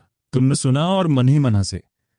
इन लोगों ने ऐसे हद तक कैलकुलेट कर रखा है, जिंदा रहने के लिए भी सांस लेने का टैक्स देना पड़ता है, और अगर पॉइंट्स खत्म हो गए तो? तुमने ठंडेपन से पूछा। तो वे तुम्हारी जान ले लेंगे और तुम्हें वापस टावर की जेल में भेज देंगे। यान्सी ने बेरुखी से जवाब दिया। तुम्हें टावर में फिर से एक्टिवेट करने के लिए तुम्हें सैकड़ों या हजारों साल इंतजार करना पड़ सकता है, और तुम्हारी किस्मत अच्छी होनी चाहिए। ये कहते हुए उसने अचानक अपनी आवाज धीमी कर ली और तुम्हारे करीब आई। लेकिन अगर तुम कड़ी मेहनत करो और लाखों पॉइंट्स बचा लो, तो जब तुम्हारी गलती से मौत होगी, तो स्पेस स्टेशन तुम्हारे पॉइंट्स का इस्तेमाल करके समय खरीदेगा। वे 24 घंटे तुम्हारा नाम पुकारेंगे और तुम्हें जबरदस्ती जगा देंगे। तुम तुरंत समझ गए? पॉइंट्स ही जिंदगी है। कोई ताज्जुब नहीं कि ये लोग पागलों की तरह काम करते हैं। जानकारी के लिए शुक्रिया, तुमने तिरस्कार के साथ जवाब दिया। अपनी आंखें सिकोड़कर उसने तुम्हारे चाकू जैसे तीखे चेहरे को देखा और अचानक एक रहस्यमयी मुस्कान के साथ धीरे से हंसी। मुझे तुम्हारा एफिशिएंट अंदाज काफी पसंद है। अगर आज रात तुम बोर हो जाओ तो मुझसे कभी भी कांटेक्ट कर लेना। मैंने तुम्हें टर्मिनल में ऐड कर दिया है। ये कहकर वो अपनी पीठ दिखाते हुए हल्के कदमों से चली गई। तुम्हें बिल्कुल कुछ महसूस नहीं हो रहा है, बल्कि तुम्हें एक सार्कास्टिक हंसी आ रही है। औरतें अपनी पिछली कल्टीवेशन वर्ल्ड की जिंदगी में तुमसे एक पिल रिफाइन करवाने के लिए फीमेल कल्टीवेटर्स खुद को खुशी खुशी सौंप देती थीं। उनकी गिनती इतनी थी कि वो 9th हेवन तक एक लाइन लगा सकती थी। तुम इस तरह के लो लेवल इमोशनल झमेलों को पूरी तरह से डिस्पाइज करते हो। अब तुम्हारे दिमाग में सिर्फ एक ही चीज है, पावर। तुम जोर से कैप्सूल का दरवाजा बंद करते हो, अपनी आंखें मूंदते हो और आसपास के एनवायरनमेंट को सेंस करते हो। स्पिरिचुअल ची पूरी तरह से खत्म हो चुकी है। यहाँ कल्टीवेट करने के लिए स्पिरिचुअल ची का एक कतरा भी नहीं है। तुम अचानक अपनी आंखें खोलते हो और तुम्हारी नजरों में एक बेहद खतरनाक चमक दौड़ जाती है। बिना स्पिरिचुअल ची के कन्वेंशनल कल्टीवेशन का मतलब है सिर्फ अपनी मौत का इंतजार करना, और टॉप पर वापस पहुंचने के सिर्फ दो ही रास्ते हैं। पहला रास्ता है मटेरियल्स ढूंढना, एक अल्केमी फर्नेस खोजना और जबरदस्ती स्पिरिचुअल मेडिसिन रिफाइन करना। और दूसरा, तुम अपने चेहरे पर एक खौफनाक मुस्कान लाते हो। दूसरा रास्ता है डार्क कल्टीवेशन के रास्ते पर चलना। अगली सुबह तुम यानी के पीछे पीछे स्पेस स्टेशन के सबसे लोअर लेवल के ग्रीन जोन तक जाते हो। यहाँ हर तरह की क्रॉप्स और एल्गे उगाई गई हैं, खासकर ऑक्सीजन जनरेट करने और वेस्ट वाटर को ट्रीट करने के लिए। तुम्हारा अटेंशन खींचने के लिए यानी आज एक स्पेशल आउटफिट पहनकर आई है। उसने नी हाई सॉक्स पहने हैं और उससे एक यूथफुल ऑरा झलक रही है। चलते चलते वो अचानक तुम्हारे सामने रुक जाती है, थोड़ी फ्रस्ट्रेटेड होकर कहती है, कल रात तुमने क्या किया? मैंने तुम्हें इतने मैसेजेस भेजे, तुमने एक का भी रिप्लाई क्यों नहीं किया? तुम जानबूझकर मुझे इग्नोर कर रहे हो? क्या मैं आज अच्छी नहीं लग रही? तुम अपनी पलकें तक नहीं झपकाते? तुम्हारी नजरें एकदम ठंडी और सख्त हैं। तुम जवाब देते हो, ये सब बेवकूफ़ी बंद करो, मैं आपसे बहुत बिजी रहने वाला हूँ, मेरे पास इन रोमांटिक चीज़ों के लिए कोई टाइम नहीं है। तुम्हारे अच्छे इंटेंशंस के लिए शुक्रिया, लेकिन मुझे और मैसेजेस मत भेजना। अगर तुम जिंदा रहना चाहते हो और स्ट्रांग बनना चाहते हो, तो औरतें सिर्फ तुम्हारी तलवार निकालने की स्पीड को स्लो करती हैं। इस डायरेक्ट रिजेक्शन पर यानी अपना होठ काटती है। वो तुम्हें एक कॉम्प्लेक्स लुक देती है और चुपचाप रास्ता दिखाते हुए आगे बढ़ जाती है। दूसरी तरफ तुम दोनों ग्रीन जोन की लॉबी के पब्लिक टर्मिनल के सामने पहुंचते हो। न्यूबीज को एक एंट्रेंस एग्जाम देना होता है, यानी ठंडे चेहरे के साथ तुम्हारी इंफॉर्मेशन रजिस्टर करने में मदद करती है। अब यहाँ से भागने का कोई एस्केप नहीं। तुम्हें लोअर लेवल्स में एक पॉन की तरह काम करना होगा, और वो भी अभी से। तभी टर्मिनल की स्क्रीन फ्लिकर होती है। हेवी पिक्सल से ढकी एक काली परछाई स्क्रीन पर अचानक पॉपअप होती है। ये साफ तौर पर स्पेस स्टेशन का कोई हाई रैंकिंग ऑफिशियल है। उस परछाई की आवाज में एक मैकेनिकल कोल्डनेस है। तुम चेन फैन हो, तुम्हारी फाइल कहती है कि तुम्हें कल्टीवेशन के बारे में पता है। तुम जवाब देते हो, हाँ, मैंने इसके बारे में थोड़ा पढ़ा है। तुम मन ही मन सोचते हो, तुम महज एक स्क्रीन हो। तुम्हारा टोन इतना एरोगेंट है, लेकिन मैं समझ गया कि तुम क्या कर सकते हो। तुम उस ऑफिशियल को बताते हो, ये ओरिजिन को स्ट्रेंथन करता है, एंटी इन्फ्लामेटरी है, इसका टेस्ट माइल्ड है और नेचर कोल्ड है, इसे खाया जा सकता है, लेकिन इसका स्वाद बहुत ही बेकार है, खासकर कोल्ड बॉडी टाइप वाली औरतों के लिए इसे ज़्यादा खाने से किसी की आधी जान जा सकती है। ये सुनकर पास खड़ी यानी की आंखों में डिस्डेन की एक चमक नजर आती है। वो शायद सोच रही है कि तुम ये सब कहानियां बना रहे हो। इसी बीच स्क्रीन पर दिख रही वह परछाई अचानक रुक जाती है। वह कई मिनट्स तक डिस्कनेक्ट रहती है। फिर वह परछाई रिकनेक्ट होती है और इस बार उसकी आवाज में एक रेयर इमोशन साफ झलक रहा है। क्या तुमने पहले कभी गोल्डन एल्गे देखा है? तुम पलट कर पूछते हो, वो चीजें जो डिचेस में हर जगह पड़ी रहती हैं, क्या उन्हें देखना इतना मुश्किल है? और आप, कमांडर, क्या आप दिन भर बिना काम किए 1,000 पॉइंट्स कमा लेते हैं? 1,000 पॉइंट्स? तुम बिना कोई इंपॉर्टेंस दिए अपने अंदर ही अंदर हंसते हुए सोचते हो, क्योंकि जिस पहले सेकंड तुमने यहाँ कदम रखा था, तुम्हारा पूरा अटेंशन हॉल के एक कोने में पड़ी कुछ अननोन एल्गे और रेड एंड येलो हर्ब्स पर फिक्स हो चुका था। भले ही उनकी एनर्जी वीक थी, लेकिन तुम गलती नहीं कर सकते थे। वह स्पिरिचुअल ची थी। इस जगह पर स्पिरिचुअल ची वाली प्लांट्स मौजूद थीं। सिर्फ उन्हें अब्जॉर्ब करके तुम किसी का भी ध्यान खींचे बिना ची रिफाइनमेंट के इनिशियल स्टेज के करीब पहुंच सकते थे। इधर तुम सनसेट तक इंतजार करते हो। जब सभी लोग ग्रीन प्लांट जोन से चले जाते हैं, तुम तुरंत स्पिरिचुअल ची वाले एल्गे बोल की तरफ दौड़ते हो और क्रॉस लेग्ड होकर बैठ जाते हो। तुम अपनी आंखें बंद करते हो और अचानक अपना crimson heaven divider skill activate कर देते हो। अपनी पास्ट लाइफ में तुम्हारे पास नासेंट सोल स्टेज कल्टीवेटर का बेस था। तुम्हारे लिए कल्टीवेशन के रास्ते पर वापस लौटना पानी पीने जितना ही आसान है। कुछ ही सांसों में उन प्लांट्स की स्पिरिचुअल ची को जबरदस्ती एक्सट्रैक्ट कर लिया जाता है, जो व्हाइट मिस्ट के थ्रेड्स में बदलकर पागलों की तरह तुम्हारे पोर से होते हुए तुम्हारे दंतियन में घुसने लगती है। एक ही पल में वहां एक मुर्गी के अंडे के साइज का वर्लपूल बन जाता है। थोड़ा और, बस थोड़ा सा ही बाकी है। तुम अपने दांत पीसते हो और एक ही झटके में इनिशियल ची रिफाइनमेंट के थ्रेशोल्ड को तोड़ने के लिए तैयार हो जाते हो। तभी तुम्हारे पीछे से अचानक एक आदमी की आवाज़ गूंजती है, एक्सक्यूज मी, क्या तुम चेनफान हो? तुम जोर से अपनी आंखें खोलते हो, मन ही मन गालियां बकते हुए सोचते हो, कबाब में हड्डी। तुम अपनी आंखों के पागलपन को दबाते हो और पलटते हो। तुम कहते हो, हाँ मैं हूँ, अगर कुछ कहना है तो जल्दी कहो। तुम्हारे सामने एक आदमी खड़ा है जिसने एक स्पॉटलेस ब्लैक सूट पहना हुआ है। वह आदमी तुम्हें 2 बार ध्यान से ऑब्जर्व करता है। फिर वो एक पर्सुएसिव टोन में अपनी आवाज धीमी करते हुए कहता है, मैं सेपरेशन सोसाइटी से हूँ चेनफान, क्या तुम हमें ज्वाइन करने में इंटरेस्टेड हो? तुम पलटते हुए ठंडे स्वर में कहते हो, मैंने कभी इसका नाम नहीं सुना, मेरे रास्ते से हटो। वो आदमी कहता है, क्या तुम्हें लगता है कि यहाँ स्पेस स्टेशन पर पागलों की तरह लड़कर तुम जिंदा बच पाओगे? बेवकूफ मत बनो। हाई कमांड पूरी तरह से करप्ट हो चुका है। उन्होंने ह्यूमैनिटी को वापस अर्थ पर ले जाने के बारे में कभी सोचा ही नहीं। तुम एक पल के लिए रुकते हो और अपनी आंखें सिकोड़ लेते हो। तुम्हारी रिएक्शन देखकर वो आदमी और भी ज्यादा एग्रेसिव हो जाता है। वह कहता है, हमारे जैसे लोअर क्लास के लोगों को मरने के बाद तड़पने के लिए वापस टावर प्रिजन में फेंक दिया जाता है, लेकिन वो हाई रैंकिंग ऑफिशियल्स, वो सारे एलीट रिसोर्सेज पर मोनोपोली चला रहे हैं। वो बस यही चाहते हैं कि जनरेशन आफ्टर जनरेशन हम उनके सर्वेंट्स बने हुए हैं। उस सूट वाले आदमी की इस जबरदस्त पर्सुएशन के बावजूद तुम बिना कोई शब्द कहे बस उसे ठंडी नजरों से घूरते हो। कोई रिएक्शन न पाकर वह आदमी अचानक बेहद तेजी से एक कदम आगे बढ़ाता है। वह कहता है, इस पूरे स्पेस स्टेशन के 3 लेवल्स हैं। थर्ड लेवल में हम पॉन्स हैं। हम रीइंकार्नेशंस रिडीम करने के लिए पॉइंट्स कमाने की खातिर अपनी जान खतरे में डालते हैं। सेकेंड लेवल में उनके एसोसिएट्स हैं जिन्हें रीइंकारनेट होने की प्रायोरिटी मिलती है। और जहाँ तक फर्स्ट लेवल की बात है, उन्हें आज तक किसी ने नहीं देखा। वो बिना पिक्सल्स के बात तक नहीं करते। वो बिना कुछ किए इन्फिनिटली रीइंकारनेट होते रहते हैं। वो सारे हाईएस्ट लेवल रिसोर्सेज पर कब्जा किए बैठे हैं। तुम बिना कोई इमोशन दिखाए बस इतना कहते हो, तो क्या? सूट वाला आदमी तुम्हें घूरते हुए कहता है, तुम पावर में 20 साल तक जिंदा रहकर एस लेवल इवैल्यूएशन हासिल कर सकते हो। तुम कोई आम इंसान नहीं हो।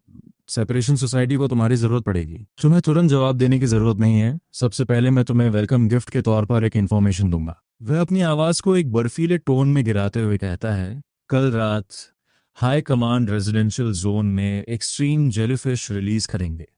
वो एनोमलस क्रीचर्स दीवारों के आर पार जा सकते हैं और बेहद जहरीले होते हैं। वो जानबूझकर कैजुअलिटीज करवा रहे हैं ताकि नीचे के लोगों में पैनिक फैले। इस तरह हर कोई पॉइंट जमा करने के लिए पागल कुत्तों की तरह काम करेगा और इनको यान में बदल देगा। हाँ, अचानक ग्रीन जोन की सारी लाइट्स बुझ जाती हैं। अब वहां सिर्फ 2 हल्की इमरजेंसी लैंप्स जल रही हैं। स्पेस स्टेशन में इनफ इलेक्ट्रिसिटी नहीं है। रात के वक्त वर्क जोन की लाइट्स और कैमरास बंद कर दिए जाते हैं। वो आदमी कहता है, मैंने तुम्हें ढूंढने के लिए इसी मौके का फायदा उठाया, मेरी बात यहीं खत्म होती है, अपना ख्याल रखना। सूट वाला आदमी लॉबी की तरफ देखता है, मुड़ता है और अंधेरे में गायब हो जाता है। उसके कदमों की आवाज तेजी से दूर होती जाती है। तुम सोचते हो कैमरास में इलेक्ट्रिसिटी नहीं है, आसमान खुद मेरी मदद कर रहा है। तुम तेजी से मुड़ते हो और कोने में रखी उस स्पिरिचुअल ऑरा वाली प्लांट पर अपनी नजरें गड़ाते हो। बिना किसी हिचकिचाहट के तुम वापस क्रॉस लेग्ड होकर बैठ जाते हो। तुम्हारे शरीर के अंदर क्रिम्सन हेवन डिवारर पागलपन से घूमने लगता है। बची खुची थोड़ी सी स्पिरिचुअल ऑरा भी ऐसे खिंचती है जैसे किसी वाटर पंप में उसे जबरदस्ती निचोड़ लिया हो। वह एयर करंट्स में बदल जाती है जो फ्यूरी के साथ तुम्हारे पोर्स के अंदर घुसने लगती हैं। तुम्हारी पर्पल मैंशन के अंदर वह अंडे के साइज का वर्लपूल भयानक तरीके से घूमने लगता है। तुम अपने दिल की गहराइयों से चिल्लाते हो, कंप्रेसिड, ब्रेक थ्रू, बूम। वह गैशियस मास एक ही पल में लिक्विफाई हो जाता है, एक तेज बहाव में बदलकर तुम्हारे शरीर की एक एक हड्डी को धो डालता है। की को लिक्विड में कंडेंस करना तुम्हारी ट्रेन लाई है। तुमने यह कर दिखाया। अपने शरीर में उस लंबे समय से खोई हुई पावर को महसूस करते हुए तुम झटके से अपनी आंखें खोलते हो। तुम्हारी पुतलियों में एक गोल्डन फ्लैश फूट पड़ती है। तुम अपना दाहिना हाथ उठाते हो और 10 मीटर से भी ज्यादा दूर हवा में लटक रही उस vermilion and yellow spiritual herb की तरफ इशारा करते हो और जोर से मुट्ठी भींचते हो जैसे अनगिनत झटके एक साथ लगे हो। वह स्पिरिचुअल हर्ब बिना किसी हवा के हिलती है, एक ही पल में स्पेस को पार करती है और सीधा तुम्हारी हथेली में आकर गिरती है। तुम उस हर्ब को अपनी पॉकेट में रखते हो और ऐसे हाथ जेब में डाले वहां से निकल पड़ते हो जैसे कुछ हुआ ही ना हो। तुम लंबे लंबे कदम बढ़ाते हुए वापस रेजिडेंशियल जोन की तरफ चलते हो। दूसरी तरफ अपने क्वार्टर पर पहुंचते ही दरवाजा खुलता है और तुम्हारी भवें तुरंत बन जाती हैं। तुम्हारी बेड पर कोई बैठा है, वह यानी है। उसने बेहद फ्लैशी और एलिगेंट कपड़े पहने हुए। वह तुम्हारी बेड पर सिर झुकाए हुए बैठी है, उसके बाल बिखरे हुए हैं और उसकी नजरों में एक सेडक्टिव चमक है। तुम बिना किसी एक्सप्रेशन के पूछते हो, तुम ये क्या बेवकूफ़ी कर रही हो? यानी अपने इरादों को बिना छुपाए कहती है, तुम मेरे मैसेजेस का जवाब नहीं दे रहे थे, इसलिए मैं तुम्हारे टर्मिनल के पासवर्ड का इस्तेमाल करके खुद अंदर आ गई। वह अपनी शर्ट के बटन्स खोलने के लिए अपना हाथ आगे बढ़ाती है। तुम मन ही मन एक सख्त गाली बकते हुए सोचते हो, ये क्या नाटक है? ये औरत पिछले आधे घंटे से यहाँ है। अगर तुमने जल्दी अपनी पॉकेट में रखी उस स्पिरिचुअल हर्ब को रिफाइन नहीं किया तो उसकी स्पिरिचुअल ऑरा पूरी तरह से गायब हो जाएगी। तुम्हारे पास इन फॉरबिडन चीजों के लिए टाइम कहाँ है? तुम गुस्से से आग बबूला होकर उसे बाहर निकालने ही वाले हो। अचानक जब छत की लाइट जोर जोर से झपकने लगती है तो बिजली की एक तीखी आवाज गूंजती है। लिविंग जोन की पूरी लॉबी रोशनी और सायों के बीच एक डरावने माहौल में डूब जाती है। यांग अचानक सुन्न पड़ जाता है, उसका चेहरा एकदम सफेद पड़ जाता है। वह कपड़ों को पकड़कर छटपटाने लगता है। Power surge. ये एक पावर सर्ज है। क्या कोई अनोमलस क्रीचर रिहायशी इलाके में घुस आया है? Anomalous creature. तुम्हारी आंखें ठंडी पड़ जाती हैं। ये कल रात की बात नहीं थी। जल्दी छुप जाओ, वो डर से कांपते हुए कहता है। इससे छुपो? तुम उसे शर्ट के कॉलर से पकड़कर उठाते हो। तुम्हारा लहजा सख्त है। अगर ये एक्सट्रीम जेलीफिश हैं तो ये टिन का डिब्बा शेल्टर भी नहीं माना जाएगा। तुम्हारी बात खत्म होते ही गहरे समुद्र की एक विशाल वेल जैसी लंबी और गूंजती आवाज लॉबी में आती है। तुम दरवाजे पर लात मारते हो और बाहर देखते हो। धत करीब 10 मीटर ऊंची कई विशाल सेमी ट्रांसपेरेंट जेलीफिश भूतों की तरह हवा में तैर रही हैं। सैकड़ों टेंटिकल्स हर जीवित चीज को निशाना बना रहे हैं। ठीक है जी, वह चिल्लाता है और बिना सोचे बाहर की लोहे की सीढ़ी की ओर भागता है। तुम्हारा कमरा गलियारे के सबसे ऊंचे पॉइंट पर है। जमीन से 10 मीटर से ज्यादा की ऊंचाई, सीढ़ियों से नीचे उतरने में कम से कम आधा मिनट लगेगा और जेलीफिश का एक टेंटिकल पहले ही बगल की दीवार को चीरकर सीधा तुम्हारी तरफ आ रहा है। वक्त नहीं है, मुझे पकड़ लो। तुम यान्सी की पतली और कोमल कमर में हाथ डालते हुए कहते हो। उसे संभलने का मौका दिए बिना तुम सीधे लोहे की रेलिंग पर लात मारते हो।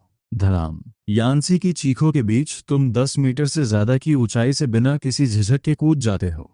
हवा तुम्हारे कानों में साय साय कर रही है। जमीन पर गिरते वक्त तुम्हारे शरीर की स्पिरिचुअल एनर्जी पूरी ताकत से बाहर निकलती है और तुम उसे मजबूती से थाम लेते हो। एक भारी आवाज गूंजती है। तुमने मेटल के फर्श पर एक गड्ढा कर दिया जब तुम बिना किसी खरोंच के और बिना घुटने मोड़े मजबूती से नीचे उतरे। तुमने यान्स को छोड़ दिया और अपना सिर उठाकर छत की तरफ घूरने लगे। वो विशाल मेडुसाज। तुम्हारे होठों के कोने पर एक ठंडी मुस्कान आ गई। यांग एक्स डर के मारे चिल्ला उठा और अपनी आंखें बंद कर लीं, लेकिन अगले ही पल उसने अपनी आंखें फाड़ कर देखा। उसने देखा कि वो जमीन पर बिल्कुल सही सलामत गिरा है। उसने तुम्हें हैरानी से देखा और उसका चेहरा तुरंत लाल हो गया। पता नहीं ये ऊंचाई से गिरने के रोमांच की वजह से था या तुम्हारे उस डोमिनेंट हक से हुई बेचैनी की वजह से। क्या देख रहे हो? तुमने उस पर जरा भी ध्यान दिए बिना कहा। एक औरत के ख्याल। तुमने उसका हाथ पकड़ा और उसे खींचते हुए मुड़कर इमरजेंसी एग्जिट की तरफ चल दिए। रेजिडेंशियल एरिया का लॉबी पूरी तरह बदल चुका था। वहां भारी अफरा तफरी मची थी और अनगिनत लोग उन लोहे के बक्सों से लड़खड़ाते हुए बाहर निकल रहे थे। एवैक्यूएशन कॉरिडोर के दरवाजे के पीछे पहुंचकर तुमने झटके से अपना सिर घुमाया और लॉबी में हो रहे उस कत्लेआम को गौर से देखा। यकीनन ये फीडिंग का अब तक का सबसे घिनौना तरीका था जो तुमने देखा था। कई मेडुसास के सैकड़ों टेंटिकल्स जो पहले एक साथ लिपटे हुए थे, अचानक तुरंत अलग हो गए। वे बहुत तेज रफ्तार से उन लोगों की ओर झपटे जो अपनी जान बचाने के लिए बेतहाशा भाग रहे थे। बिजली की तरह तेज इन टेंटिकल्स ने पल भर में दर्जनों बदकिस्मत लोगों को जकड़ लिया और उन्हें हवा में ऊपर उठा दिया। कुछ ही सेकंड्स में जिन्हें जहरीले अग्वाइड्रोन्स लगे वे चीख भी नहीं पाए। उनके शरीर अकल्पनीय गति से सीधे गायब हो गए। इस अंडरस्कोर अंडरस्कोर स्पेस स्टेशन में एक ढंग की लेजर राइफल तक नहीं है। गंभीर चेहरे के साथ तुमने धीमी आवाज में ये से कहा, बेकार है, कोई भी हथियार काम नहीं कर रहा। जो तुम्हारे कपड़ों के किनारे को बेतहाशा पकड़े हुए थी, उसकी आवाज किसी छलनी की तरह थरथरा रही थी। फिजिकल अटैक्स और एनर्जी वेपन्स बस उनके शरीरों के पार निकल रहे हैं। ऐसा लगता है जैसे वे मौजूद ही नहीं है। बिना जवाबी हमला करने का मौका मिले हार मानने के उस एहसास ने तुम्हारे सीने में गुस्सा भर दिया। अगर तुम्हारे पास अभी भी अपनी पिछली जिंदगी की स्पिरिचुअल कल्टीवेशन होती तो ये कुछ अंडरस्कोर अंडरस्कोर मेडुसास कुछ भी नहीं होती। वे धर्मा मटेरियल्स के रूप में रिफाइन होने के लायक भी नहीं होती। लेकिन अब तुम सिर्फ देखते रह सकते थे जब उन्होंने एब्जॉर्ब करना खत्म किया और एक इत्रीय आवाज निकाली। फिर उनके शरीर ठोस से इट्रियस में बदल गए और हवा में गायब हो गए। रियल से वर्चुअल में बदलाव, स्पेशल टेलीपोर्टेशन। तुमने उस जगह को घूर कर देखा जहां मेडुसास गायब हुई थीं और अपनी मुट्ठी जोर से भींच ली। खतरों से भरी इस शापित जगह में कमजोरी ही सबसे बड़ा पाप है। तुम्हें ताकतवर बनना होगा, जितना जल्दी हो सके उतना अच्छा। देखते ही देखते आधे महीने से ज्यादा का समय बीत गया।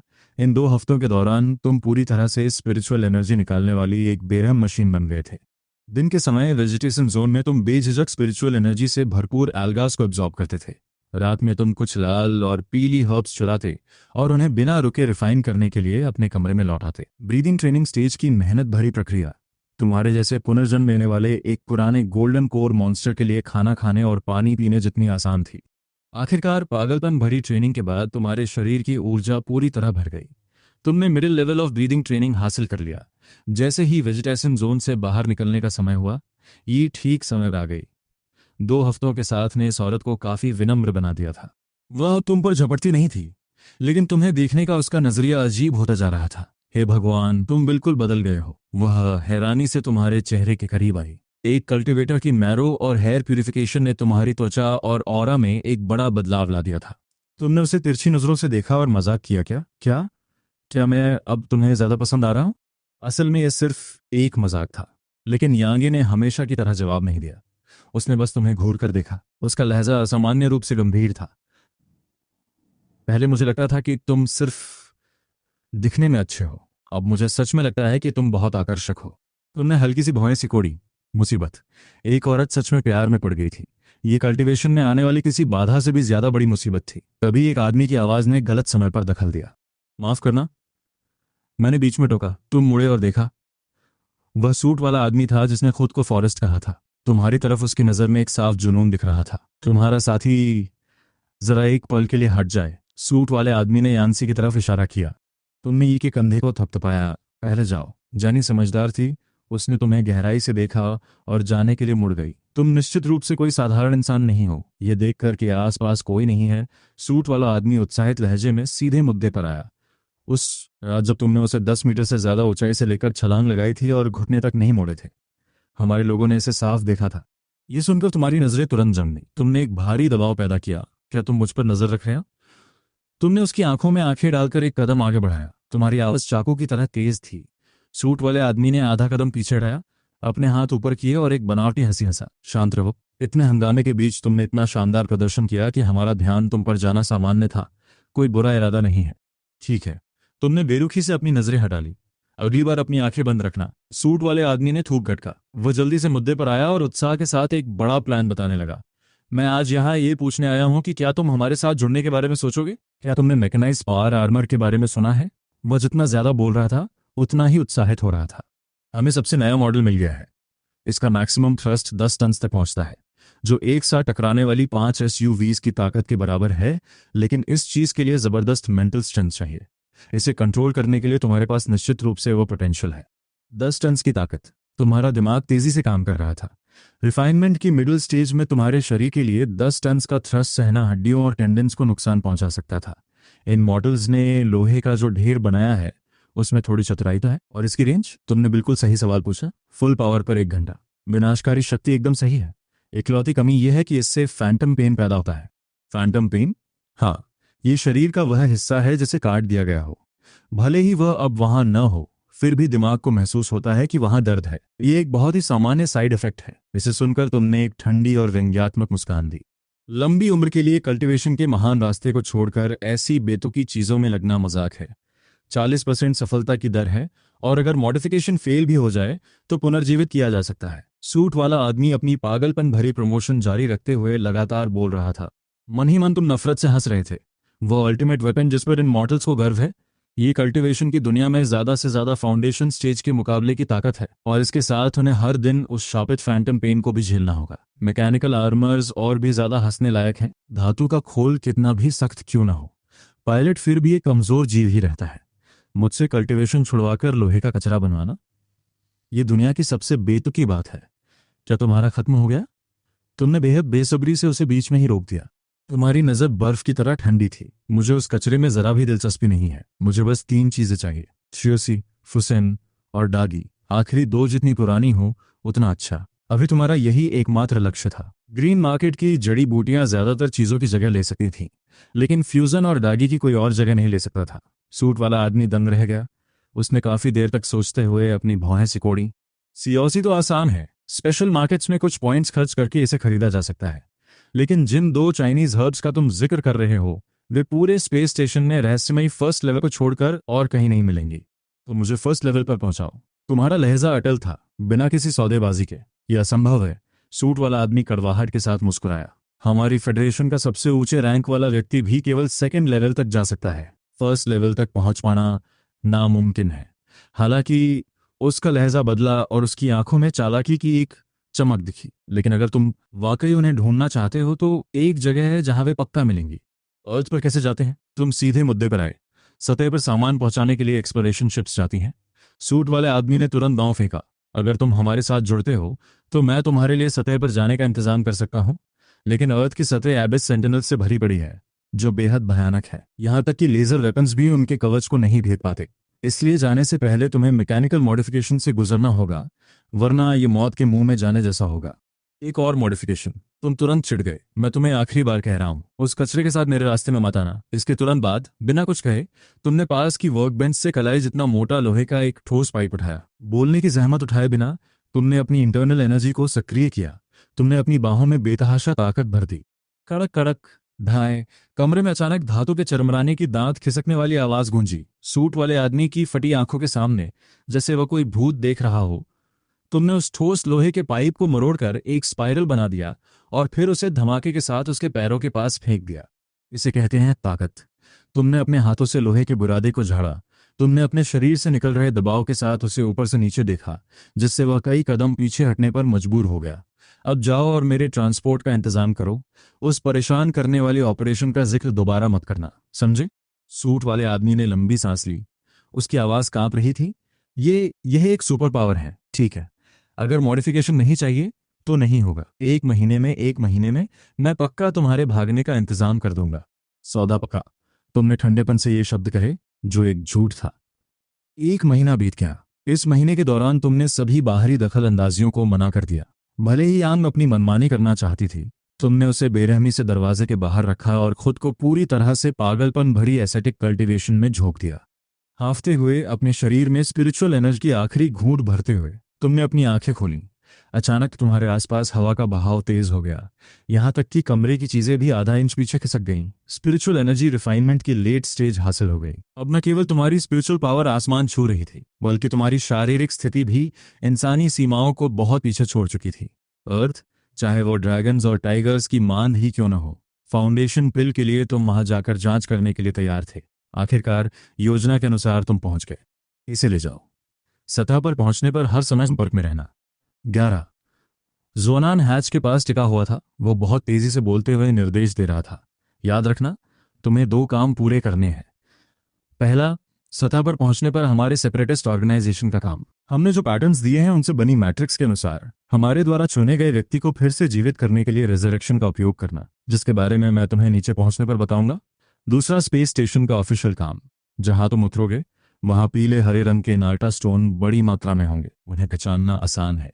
पागलों की तरह खुदाई करने के लिए टग बोट के ड्रिल का उपयोग करना, जितना हो सके उतना लोड करना, जहां भर न सको वहां सब कुछ पानी की तरह निकाल लेना। तुमने हेडफोन्स पहन लिए। उसे बिना किसी भाव के देखते हुए तुम संभल कर पीछे हटे। एक आखिरी चेतावनी। 11। ज़ुआंगन ने आंखों में गहरे डर के साथ हैच को मजबूती से पकड़ रखा था। सतह पर 2 ऐसी जगह हैं जहां तुम्हें मरते दम तक नहीं जाना चाहिए। पहला, पुराने शहरों के रूइंस, जहां रेजरेक्शन की वजह से पागल हुए बड़े बड़े फिगर्स भरे हुए हैं। वहां जाना मौत को बुलावा देना है। दूसरा, एक बड़ी चीज जो एक इंसानी न्यूक्लियस जैसी लगती है। रात में थैलेमस न्यूक्लियस, वो बेकाबू थैलेमिक सेंटिनल्स। दिन में वे सब अंदर छुपकर सोते रहते हैं। अगर तुम उससे टकरा जाओ तो तुरंत मुड़ो और वहां से भाग जाओ। Good luck, Chen Fan Van. Hatch जोर से बंद होता है। तुम्हारी आंखों में बिना किसी डर के तुम पायलट सीट पर बैठते हो। बस ताकत पाने का एक पागलपन भरा जुनून है। तुम तेजी से थ्रस्ट लीवर खींचते हो। अर्थ, मैं आ रहा हूं। 10-9-8 लिफ्ट ऑफ। 3 अप्रैल 641, 5:20 एक्सेल docking separation, full acceleration. Commands की एक सीरीज एग्जीक्यूट होती है। टग जोर से तियानगोंग स्पेस स्टेशन से अलग हो जाता है।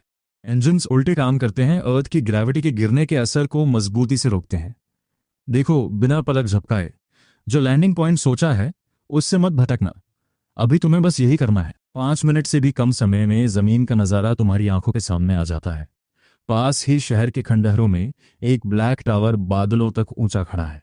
तुम बस एक नजर डालते हो और तुम्हारे दिल में नफरत की एक लहर दौड़ जाती है। तुम जोर से अपना चेहरा घुमा लेते हो। तुम्हें भी महसूस हो रहा है ना? हेडफोन्स में सूट वाले आदमी की आवाज आती है। असल में इसे कुछ बार और देखने से ही पूरा शरीर बीमार सा महसूस होने लगता है। पावनता के बिल्कुल उलट एक बेचैनी। ये सब टेढ़े मेढ़े एसिमेट्रिकल डिजाइन्स हैं। ये स्पिरिचुअल कंटामिनेशन है। तुम अपने दांत भींचते हो और गुस्से में उस बेचैनी को दबा देते हो। जैसे ही तुम्हारी बात खत्म होती है, ट्रक जोर से जमीन से टकराता है। जैसे ही हैच खुलता है, एक घनी स्पिरिचुअल एनर्जी तुम्हें तुरंत घेर लेती है। तुम्हारे शरीर का रोम रोम खुल जाता है। यहाँ एक दिन रहना स्पेस स्टेशन में 10 दिनों की एस्थेटिक कल्टीवेशन के बराबर है। तुम्हारे पास बर्बाद करने के लिए समय नहीं है। थैलेमिक सेंटिनल्स शाम होते ही पूरी तरह एक्टिवेट हो जाएंगे। हिसाब ठीक से लगा लो।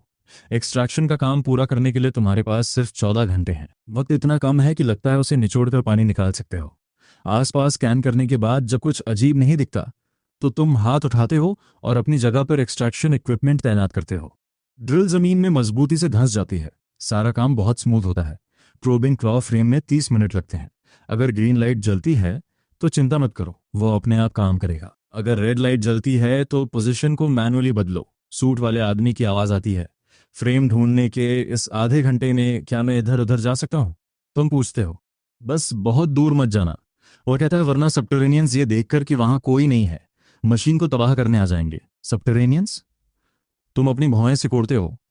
ये नाम तुमने पहले कभी नहीं सुना। वो लोग जो टावर की जेल से भाग निकले। उनका दिमाग विकृत है। वे दर्द को मजे की तरह लेते हैं। वह तुम्हें संक्षेप में समझाता है।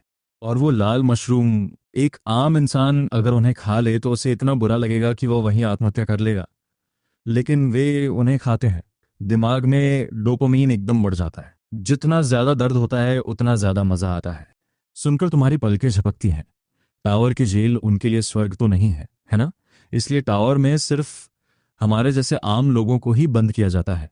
तो हम वह स्किल नहीं सीख सकते। अगर हम इसे सीख लें तो टावर की जेल का कोई असर नहीं होगा। स्पेस के बड़े अधिकारी इसे छिपाते हैं। हम कुछ पता नहीं लगा सकते। इन बातों के साथ वो चुप हो गया। तुमने और कुछ नहीं पूछा और घनी स्पिरिचुअल एनर्जी वाले जंगल की ओर निकल गए, काफी पुराने पोरिया कोकोज और पर्पल ब्लैक यूपोरिया की तलाश में। फाउंडेशन पिल के मुख्य इंग्रेडिएंट्स मिलना मुश्किल है। रास्ते में तुमने कई जड़ी बूटियां और स्पिरिचुअल प्लांट्स इकट्ठे किए, हालांकि तुम्हें वो दो मुख्य इंग्रेडिएंट्स नहीं मिले।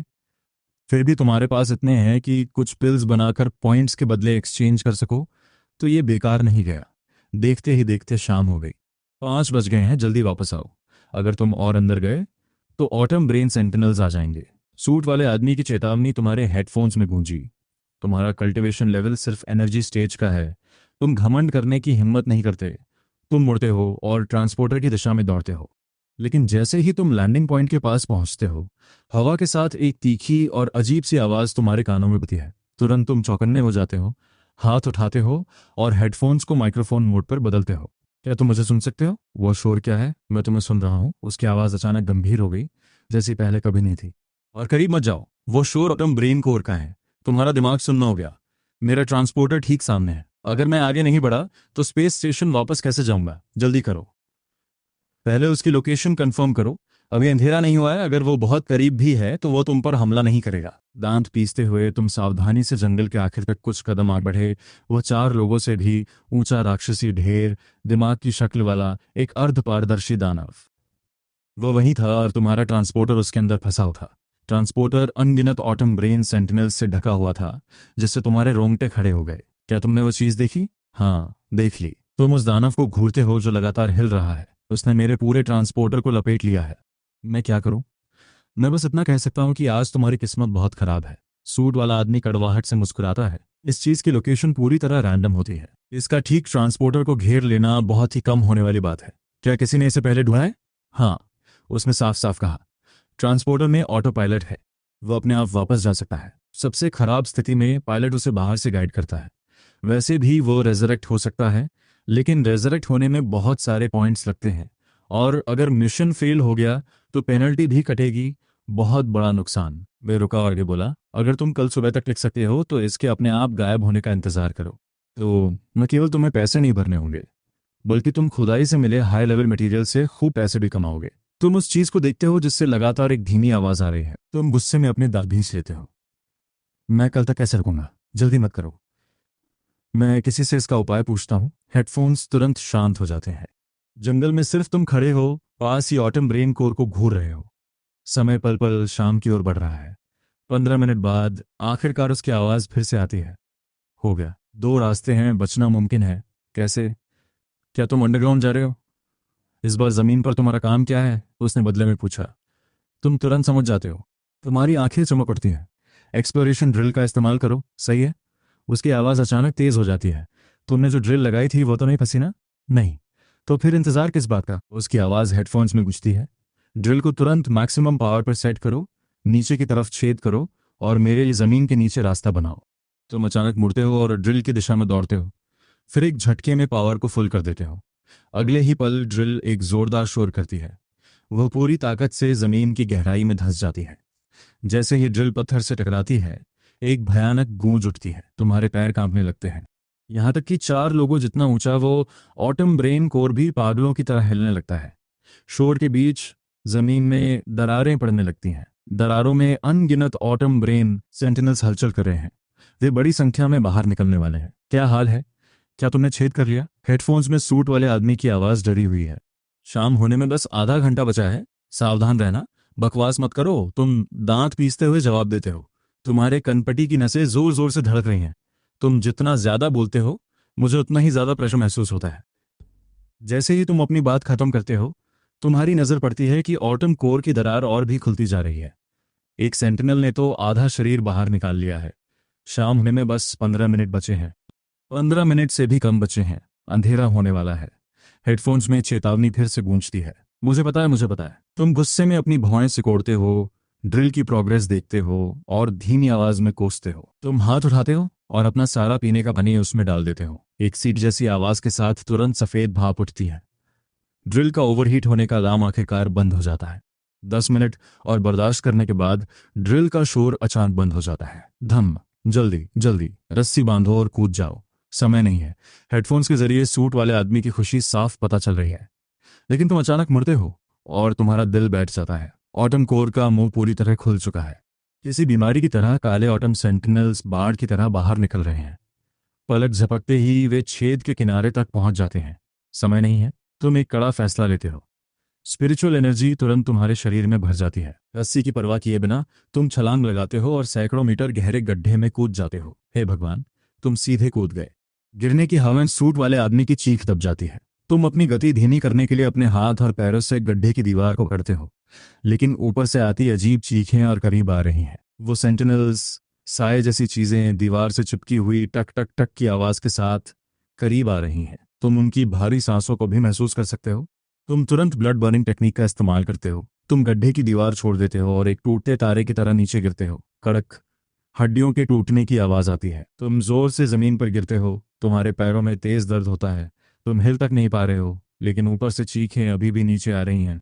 मुश्किल से तुम अपने बैकपैक तक पहुंचते हो, जड़ी बूटियां निकालते हो और बिना सोचे समझे उन सबको अपने मुंह में भर लेते हो। जड़ी बूटियों की ताकत के साथ मिली स्पिरिचुअल एनर्जी जख्मों को तेजी से भरने लगती है। पैरों का एहसास धीरे धीरे वापस आता है। 20 सेकंड तुम खुद को खड़ा होने के लिए मजबूर करते हो, भले ही हर हरकत बहुत मुश्किल हो। तभी वो सेंटिनल्स गड्ढे के मुंह तक पहुंच चुके होते हैं, तुमसे बस एक कदम दूर। लेकिन अगले ही पल वे किसी अदृश्य दीवार से रुक जाते हैं। वे चाहे कितना भी चिल्लाएं या छटपटाएं, वे गड्ढे से आधा कदम भी बाहर निकलने की हिम्मत नहीं करते। अचानक तुम्हारी सारी ताकत खत्म हो जाती है और तुम जमीन पर गिर जाते हो। गड्ढे की ओर गहरी सांसें लेते हुए तुम चिल्लाते हो, तुम वहां हो। तुम सूट वाले आदमी से बात करने के लिए हेडफोन दबाते हो। सिर्फ एक करंट की चरचराहट सुनाई देती है। तुम उसे रीस्टार्ट करते हो। तुम फिर से कॉल करते हो, लेकिन कोई जवाब नहीं मिलता। सैकड़ों मीटर की गहराई में सिग्नल पूरी तरह कट चुका है। तुम्हारे पास बर्बाद करने के लिए समय नहीं है। तुम पालथी मारकर जमीन पर बैठ जाते हो। ठीक होने के लिए स्पिरिचुअल एनर्जी का इस्तेमाल करते हो और अगली सुबह तक जैसे तैसे टिके रहते हो। आखिरकार तुम मुश्किल से चल पाते हो। अब बस दो ही काम करने हैं, पानी ढूंढना और सतह पर वापस जाने का रास्ता खोजना। तुमने ड्रिल को ठंडा करने के लिए अपना सारा पानी इस्तेमाल कर लिया था। अगर तुम ऊर्जा फिर से नहीं भरते तो तुम्हें दानवों की भी जरूरत नहीं पड़ेगी। तुम खुद ही नहीं टिक पाओगे। तुम फ्लैशलाइट जलाते हो और खोदी गई सुरंग में चलने लगते हो। आखिरकार रास्ता जितना छोटा होता है, उतने ही ज्यादा लोग उस पर चलते हैं और पानी या बस्तियां ढूंढना उतना ही आसान होता है। तुम पूरे 2 घंटे चलते हो, तभी अचानक सामने से कदमों की आवाज दी है। तुम्हारी नसें तुरंत तन जाती हैं। तुम अपनी सेल्फ डिफेंस नाइफ निकालते हो और धीरे धीरे आगे बढ़ते हो। जैसे ही फ्लैशलाइट की रोशनी पड़ती है, तुम्हारा पूरा शरीर अलर्ट हो जाता है। वो एक जवान लड़की है जिसकी स्किन पीली है और शरीर दुबला पतला, लेकिन उसका रूप बहुत अजीब है। उसके चेहरे पर दर्जनों छोटी कीलें गड़ी हुई हैं और पलकों से चमकते हुए लोहे के हुक्स लटके हुए हैं। उसे देखकर ही बहुत डरावना सिनिस्टर लगता है। तो ये वही लोग हैं जिन्हें चायन अंडरग्राउंड के लोग कहता था, जिन्हें दर्द में मजा आता है। तुम अपने दांत पीसते हो और जबरदस्ती मुस्कुराते हो, धीमी आवाज में पूछते हुए, क्या तुम मेरी बात समझ सकती हो? वो लड़की चौंक जाती है, काफी देर तक सुनने खड़ी रहती है और फिर मुश्किल से बोलती है, क्या तुम सरफेस से आए हो? हाँ, तुम जवाब देते हो, एक सुरक्षित दूरी बनाए रखते हुए, और सीधे मुद्दे पर आते हो। क्या तुम्हें पता है कि सरफेस पर वापस कैसे जाना है? वो खोई खोई सी खड़ी रहती है, जैसे उसने बहुत ज्यादा पी रखी हो। वो अपने हाथ में पकड़ी लोहे की बाल्टी आयरन बकेट हिलाती है। काफी देर बाद वो कहती है, मैं पानी लेने जा रही हूँ, तुम मेरे साथ क्यों नहीं चलते? पानी? तुम्हारी आंखें तुरंत चमकती हैं। ठीक है, मुझे वैसे भी पानी की जरूरत है। वो मुड़ती है और बहुत कम बात करते हुए आगे बढ़ती है। जब भी तुम कुछ पूछते हो, वो बस एक बार जवाब देती है। बाकी समय वो ऐसी लगती है जैसे आधी नींद में हो। ज्यादा दूर नहीं, पानी बहने की आवाज आई। जैसे ही अंडरग्राउंड रिवर आंखों के सामने आई, उस लड़की ने सीधे आधी बाल्टी पानी भरा, सिर ऊपर किया और सब एक बार में गटक गई। तुम अपनी भौहें सिकोड़ते हो और पूछते हो, क्या तुमने कई दिनों से पानी नहीं पिया? नहीं, उसने सिर हिलाया, बिल्कुल सहज भाव से। मुझे प्यास लगने से डर लगता है, इसलिए मैं पहले ही ज्यादा पी लेती हूँ। तुम वाकई कमाल हो, तुमने कहा। तो पेट भरने के लिए क्या तुम सारा खाना भी पहले ही खा लेती हो? हाँ, उसने सिर हिलाया, क्योंकि अगर तुम भूख लगने का इंतजार करोगे तो बहुत तकलीफ होगी। तुम्हारे दिमाग में तुरंत एक बिजली सी कौंधी। उनकी दुनिया पूरी तरह से उल्टी थी। तुमने अपने सीने में उठते झटके को दबाया और हिचकिचाते हुए पूछा, तो क्या 2 दिन और 2 रातें थकने की आखिरी हद तक पहुंचने के लिए हैं? तुमने और कुछ नहीं पूछा। तुमने अपनी छोटी वाटर बॉटल निकाली जिसमें थोड़ा सा पानी बचा था। तुमने ढक्कन खोला और ताज़ा मिठास तुरंत फैल गई। वो लड़की जलन और हसरत भरी नजरों से तुम्हें देखने लगी। पानी पीना सुखद है, तुमने सिर हिलाया। जब गला जलने वाला हो तो थोड़ा ठंडा पानी पीना काफी अच्छा लगता है। हम अंडरग्राउंड वालों ने कभी सुख महसूस नहीं किया। उसकी आवाज उदासी से भरी थी। तुम और वक्त जाया नहीं करना चाहते थे और सीधे पूछा, तुम अब सो चुकी हो, अब तुम मुझे सरफेस पर ले जा सकती हो। वो अचानक हैरान रह गई और आखिरकार उसे बात याद आई। सही कहा, सरफेस पर जाना है। माफ करना, मुझे गलती हो गई। तुमने उसे देखा? वो मुश्किल से खड़ी हो पा रही थी। एक दबी हुई नाराजगी को बाहर निकलने का रास्ता नहीं मिल रहा था। वो लड़खड़ाई और दीवार से टकरा गई। पानी की बाल्टी जमीन पर गिर गई और पानी हर तरफ फैल गया। मैं वाकई अब और नहीं झेल सकती, उसने तुम्हारी तरफ पूरी तरह विनती भरे अंदाज में देखते हुए कहा। मुझे थोड़ा सोने दो, ठीक है? जब मैं जागूंगी तो तुम्हें सरफेस पर ले जाऊंगी। इतना कहकर बिना इस बात की परवाह किए कि तुम राजी हो या नहीं, वो मुड़ी और गहरी सुरंग टनल के अंदर चली गई। तुम वहीं खड़े रह गए, उसकी पीठ और फिर चारों दिशाओं में फैली काली और अथाह गैलरीज को देखते हुए। सामने अंडरग्राउंड लोगों का एक अनजान गांव, पीछे एक बंद रास्ता, डेड एंड। तुम्हारे पास कोई चारा नहीं था। तुमने अपने दांत पीसे और आखिरकार पत्थर के हर स्टोन हाउस तक उसके पीछे जाने के लिए कदम उठाया। पत्थर के घर में घुसते ही तुमने उसे बिस्तर पर गिरते और तुरंत सोते हुए देखा। तुम्हारे पास और कोई रास्ता नहीं था, इसलिए तुम एक तरफ चौकड़ी मारकर क्रॉस लेग बैठ गए। घावों को भरने और अपनी कल्टीवेशन को मजबूत करने के लिए स्पिरिचुअल एनर्जी का संचार करने लगे। बस उसके जागने का इंतजार करने लगे ताकि वो तुम्हें सरफेस पर ले जाए। पता नहीं कितना समय बीत गया जब अचानक दरवाजे पर दस्तक हुई। बाहर से एक विनम्र और सभ्य आदमी की आवाज आई। नमस्ते, क्या आप दरवाजा खोल सकते हैं? तुम तुरंत अलर्ट हो गए और धीरे से दरवाजा खोला। बाहर एक अधेड़ उम्र का आदमी काली जैकेट, ब्लैक जैकेट पहने खड़ा था, जिसके पूरे शरीर पर एक भी घाव नहीं था। वो उन बदशक्ल अंडरग्राउंड लोगों से बिल्कुल अलग था। उसने तुम्हें ऊपर से नीचे तक देखा और मुस्कुराया। मैं अपना परिचय दे दूं, मेरा नाम जुकोफू है, मैं इसी गांव से हूं। आप कह सकते हैं कि मैं किसी चीज पर रिसर्च कर रहा हूं। पहले मैं स्पेस स्टेशन में भी रिसर्च करता था। तुमने पूरी सावधानी के साथ अपनी भौहें सिकोड़ी। अंडरग्राउंड लोगों के दर्द सहने के पागलपन मेनिया पर रिसर्च। एक आनंद के रूप में वो रहस्यमयी अंदाज में थोड़ा करीब आया। कैसा रहेगा? क्या आप मेरे रिसर्च रिजल्ट्स देखना चाहेंगे? रहने दीजिए, तुमने सीधे मना कर दिया। मैं बस जल्द से जल्द सरफेस पर वापस जाना चाहता हूँ, मुझे और किसी चीज में दिलचस्पी नहीं है। जुकिफो ने बिस्तर पर गहरी नींद में सोई लड़की पर एक नजर डाली और हल्की मुस्कान के साथ कहा, आप सरफेस पर वापस जाना चाहते हैं? आप रास्ता नहीं जानते और उसके जागने का इंतजार कर रहे हैं ताकि वो आपको ले जाए, तो मेरी सलाह है कि इंतजार ना करें। क्यों? इस लड़की का नाम जिंगलिन है। अपनी सीमा लिमिट तक पहुंचने के लिए ये अक्सर कई दिनों तक बिना सोए रहती है। जब ये सोती है तो पूरा एक दिन और एक रात, कभी कभी उससे भी ज्यादा सोती है। तो मैं इंतजार करूंगा, तुमने बिना किसी चिंता के कहा। शायद आपको नहीं पता कि सरफेस के लोग अंडरग्राउंड में रात नहीं बिता सकते। उसने बात बदली और उसका लहजा तुरंत गंभीर हो गया। अगर आप ज्यादा देर तक रुकेंगे तो आप पर एक श्राप कर्स लग जाएगा, बिल्कुल हमारी तरह, जिनकी समझ परसेप्शन पूरी तरह उल्टी हो चुकी है। और ये कर्स अपरिवर्तनीय, रिवर्सिबल है, जब तक कि इसे खत्म ना किया जा सके, समझे? उसकी आंखें चमक उठीं और उसने जल्दी से समझाया, अगर आप इस कर्ज की चपेट में आ गए तो खाना पीना और सोना, जो चीज़ें सामान्य होनी चाहिए, वो शुद्ध प्रताड़ना, टॉर्चर बन जाएंगी। जितनी ज़्यादा भूख लगती है उतना ही ज़्यादा खाते हैं, जितनी प्यास उतना ही ज़्यादा पीते हैं, और दर्द और तेज़ हो जाता है। तकलीफ से बचने के लिए हम सिर्फ वक्त से पहले ही खा पी और सो सकते हैं। खुशी को ज़बरदस्ती झेलना पड़ता है। मैं उनकी तरह नहीं हूँ जो अपनी लिमिट खोजते हैं। जानते हैं क्यों? क्यों? क्योंकि ऐसा करने से देर सवेर आप अपनी जीवन शक्ति, वाइटैलिटी खो देंगे। उसने गंभीर लहजे में कहा, हमारे लिए दर्द का एहसास खाने के एहसास से 1000 गुना ज्यादा गहरा होता है। तुम तुरंत बात समझ गए। ये लत एडिक्शन बन सकती है, खत्म होने की लत, एडिक्शन टू एक्सटिंक्शन। बिल्कुल। उसने जोर से सिर हिलाया। जो भी श्रापित कर्स्ड हैं वे अंत में एक्सटिंक्शन के आदी हो जाते हैं। जैसे ही वे जिंदा होते हैं वे खुदकुशी कर लेते हैं।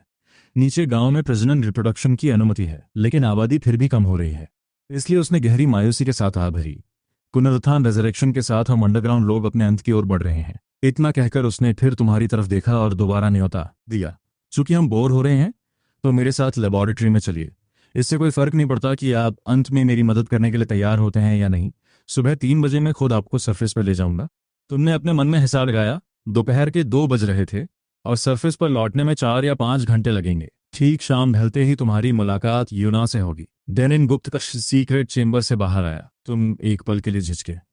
तुम खड़े हुए। ठीक है, मैं तुम्हारे साथ चलकर देखूंगा। जुकुफू तुरंत करीब आया, मुड़ा और तुम्हें अपने पत्थर के घर की ओर ले गया। जैसे ही तुम अंदर घुसे तुम दंग रह गए। कमरा उपकरणों, instruments, flasks, microscopes, alcohol burners और ढेर सारे सटीक औजारों, प्रिसिजन अपैरेटस से भरा था जिनका तुम नाम भी नहीं जानते थे। ये बाहर के जर्जर अंडरग्राउंड गांव से बिल्कुल अलग, एक अलग ही दुनिया थी। कैसा है? बुरा नहीं है ना? उसने गर्व से कहा। गांव के लोगों और यहाँ तक कि पास के गांवों के लोगों ने भी अपना योगदान दिया है। आखिरकार मेरी रिसर्च इस कर्ज को तोड़ने और सबकी जान बचाने के लिए है। तुमने जगह का जायजा लिया और पूछे बिना नहीं रह सके। यहाँ जमीन के नीचे तुम्हें बिजली कहाँ से मिलती है? अंडरग्राउंड रिवर से हाइड्रो इलेक्ट्रिक एनर्जी। मेरे एक्सपेरिमेंट के लिए 500 मीटर की गिरावट काफी है। उसने और कुछ नहीं कहा। वो सीधे एक उपकरण की ओर बढ़ा जो लाउड स्पीकर जैसा दिखता था। उसे चलाते हुए उसने कहा, मैंने 100 से ज्यादा सालों तक रिसर्च की है, लेकिन कर्ज को तोड़ने का कोई तरीका नहीं मिला। लेकिन इस इंफ्रासोनिक वेव कैप्टर ने मुझे कर्ज की जड़ पहचानने में मदद की। कर्ज को पकड़ना? तुम हैरान रह गए। उसने कोई जवाब नहीं दिया। अचानक उसने सिर उठाया और तुम्हारी तरफ मुस्कुराया। उसकी आंखें जुनून फवर से भरी थीं। इससे पहले कि तुम कुछ कर पाते, उसने सीधे मशीन का स्विच दबा दिया। एक अजीब और अनकही सी सरसराहट विस्पर सुनाई दी। वो तुरंत तुम्हारे दिमाग में छुप गई, जिससे तुम्हें बहुत ज्यादा बेचैनी होने लगी। तुम्हें ऐसा लगा जैसे तुम्हारे सिर पर किसी भारी हथौड़े से वार किया गया हो। ऊर्जा, एनर्जी उथल पुथल हो गई। तुम्हारी आंखें तुरंत लाल हो गईं, जिनमें बेहिसाब गुस्सा भरा था। तुम बोले, तुम्हारी हिम्मत कैसे हुई मुझ पर एक्सपेरिमेंट करने की? अगले ही पल तुम्हारी स्पिरिचुअल एनर्जी तुरंत फूट पड़ी। तुम अपनी जगह से गायब हो गए। धम! एक जोरदार टक्कर की आवाज आई। जुकफू कटी हुई पतंग की तरह उड़ता हुआ गया और जोर से इंफ्रासोनिक वेव कैप्टर से टकराया। वो मशीन तुरंत चकनाचूर हो गई। लेबोरेटरी पूरी तरह तहस नहस हो गई। वो जमीन पर अपना सीना पकड़कर लेटा था, बहुत ज्यादा दर्द में था, लेकिन वो तुम्हें जुनून भरी नजरों से देख रहा था। तुम एक मॉडिफाइड ह्यूमन हो। मैंने तुम्हारी जांच नहीं की। मॉडिफिकेशन का कोई निशान नहीं है। ये कैसे मुमकिन है कि तुम्हारे पास इतनी तेज रफ्तार और इतनी ताकत है? तुम बर्फ जैसी ठंडी नजरों के साथ धीरे धीरे उसकी ओर बढ़े। क्या तुम्हें डर नहीं लगता कि मैं तुम्हें एक झटके में खत्म कर सकता हूं? उसने ईमानदारी से सिर हिलाया। उसने अपने होठों के कोने से खून पोंछा। जो मैंने किया वो गलत था। मुझे मारने का तुम्हारा हक था। अफसोस इस इक्विपमेंट का है। इसे ठीक करने में बहुत समय लगेगा। तुमने खुद मुसीबत मोल ली थी। उसी समय दरवाजे के बाहर से कदमों की आवाज आई। कोई चिल्लाया, भाई क्या तुम ठीक हो? मैं ठीक हूं। मैंने गलती से एक्सपेरिमेंट टेबल पलट दी। तुम लोग अपना काम करो। जुल्फू ने तुरंत जवाब दिया। जब कदमों की आवाज दूर चली गई तो उसने एक कड़वी मुस्कान के साथ तुम्हारी ओर देखा। भाई अब मुझे नहीं पता कि क्या करूं। मैंने कर्स के इंफ्रासोनिक वेव का एक हिस्सा पकड़ लिया था, लेकिन मैं इसे साबित नहीं कर सका। मैं सालों से यहाँ अटका हुआ हूँ। तुम इन सालों में अंडरग्राउंड में आने वाले पहले नॉर्मल इंसान हो। मेरे पास और कोई रास्ता नहीं था। ये रिसर्च सभी अंडरग्राउंड लोगों के जिंदा रहने से जुड़ी है। तुम खोज नहीं रहे हो, तुम बस ये पूछ रहे हो कि कर्स लगने से पहले एक सामान्य इंसान कितने समय तक अंडरग्राउंड में रहता है। 2 या 3 दिन, उसने ईमानदारी से कहा। लेकिन तुमने अभी कर्स की आवाज सुन ली है। ये समय शायद कम हो जाए। ये समय कितना कम होगा ये कहना मुश्किल है। ये हर इंसान की बनावट कॉन्स्टिट्यूशन पर निर्भर करता है। तुमने और बकवास नहीं की। तुम सीधे उसी जगह चौकड़ी मारकर बैठ गए, अपना ध्यान केंद्रित किया और ऊर्जा एनर्जी बटोरी। तुरंत आंतरिक दृष्टि, इंटरनल विजन की स्थिति में चले गए। तुम अपने शरीर की हर गड़बड़ी की बारीकी से जांच करने लगे। जुकेफू घबराया हुआ है। वो बहुत सावधानी से एक तरफ खड़ा है, सांस लेने की भी हिम्मत नहीं कर पा रहा। इंटरनल विजन की स्थिति केवल 10 मिनट तक रहती है। अचानक तुम झटके से अपनी आंखें खोलते हो। तुम्हारे पूरे शरीर में एक सिहरन दौड़ जाती है। मेरे पास बहुत कम समय बचा है, तुम जुक्फू को घूरते हुए कहते हो, एक ऐसे लहजे में जो अपनी तेजी को छिपा नहीं सकता। तुम्हारे इस एक्सपेरिमेंट की मेहरबानी से, एंड कोट।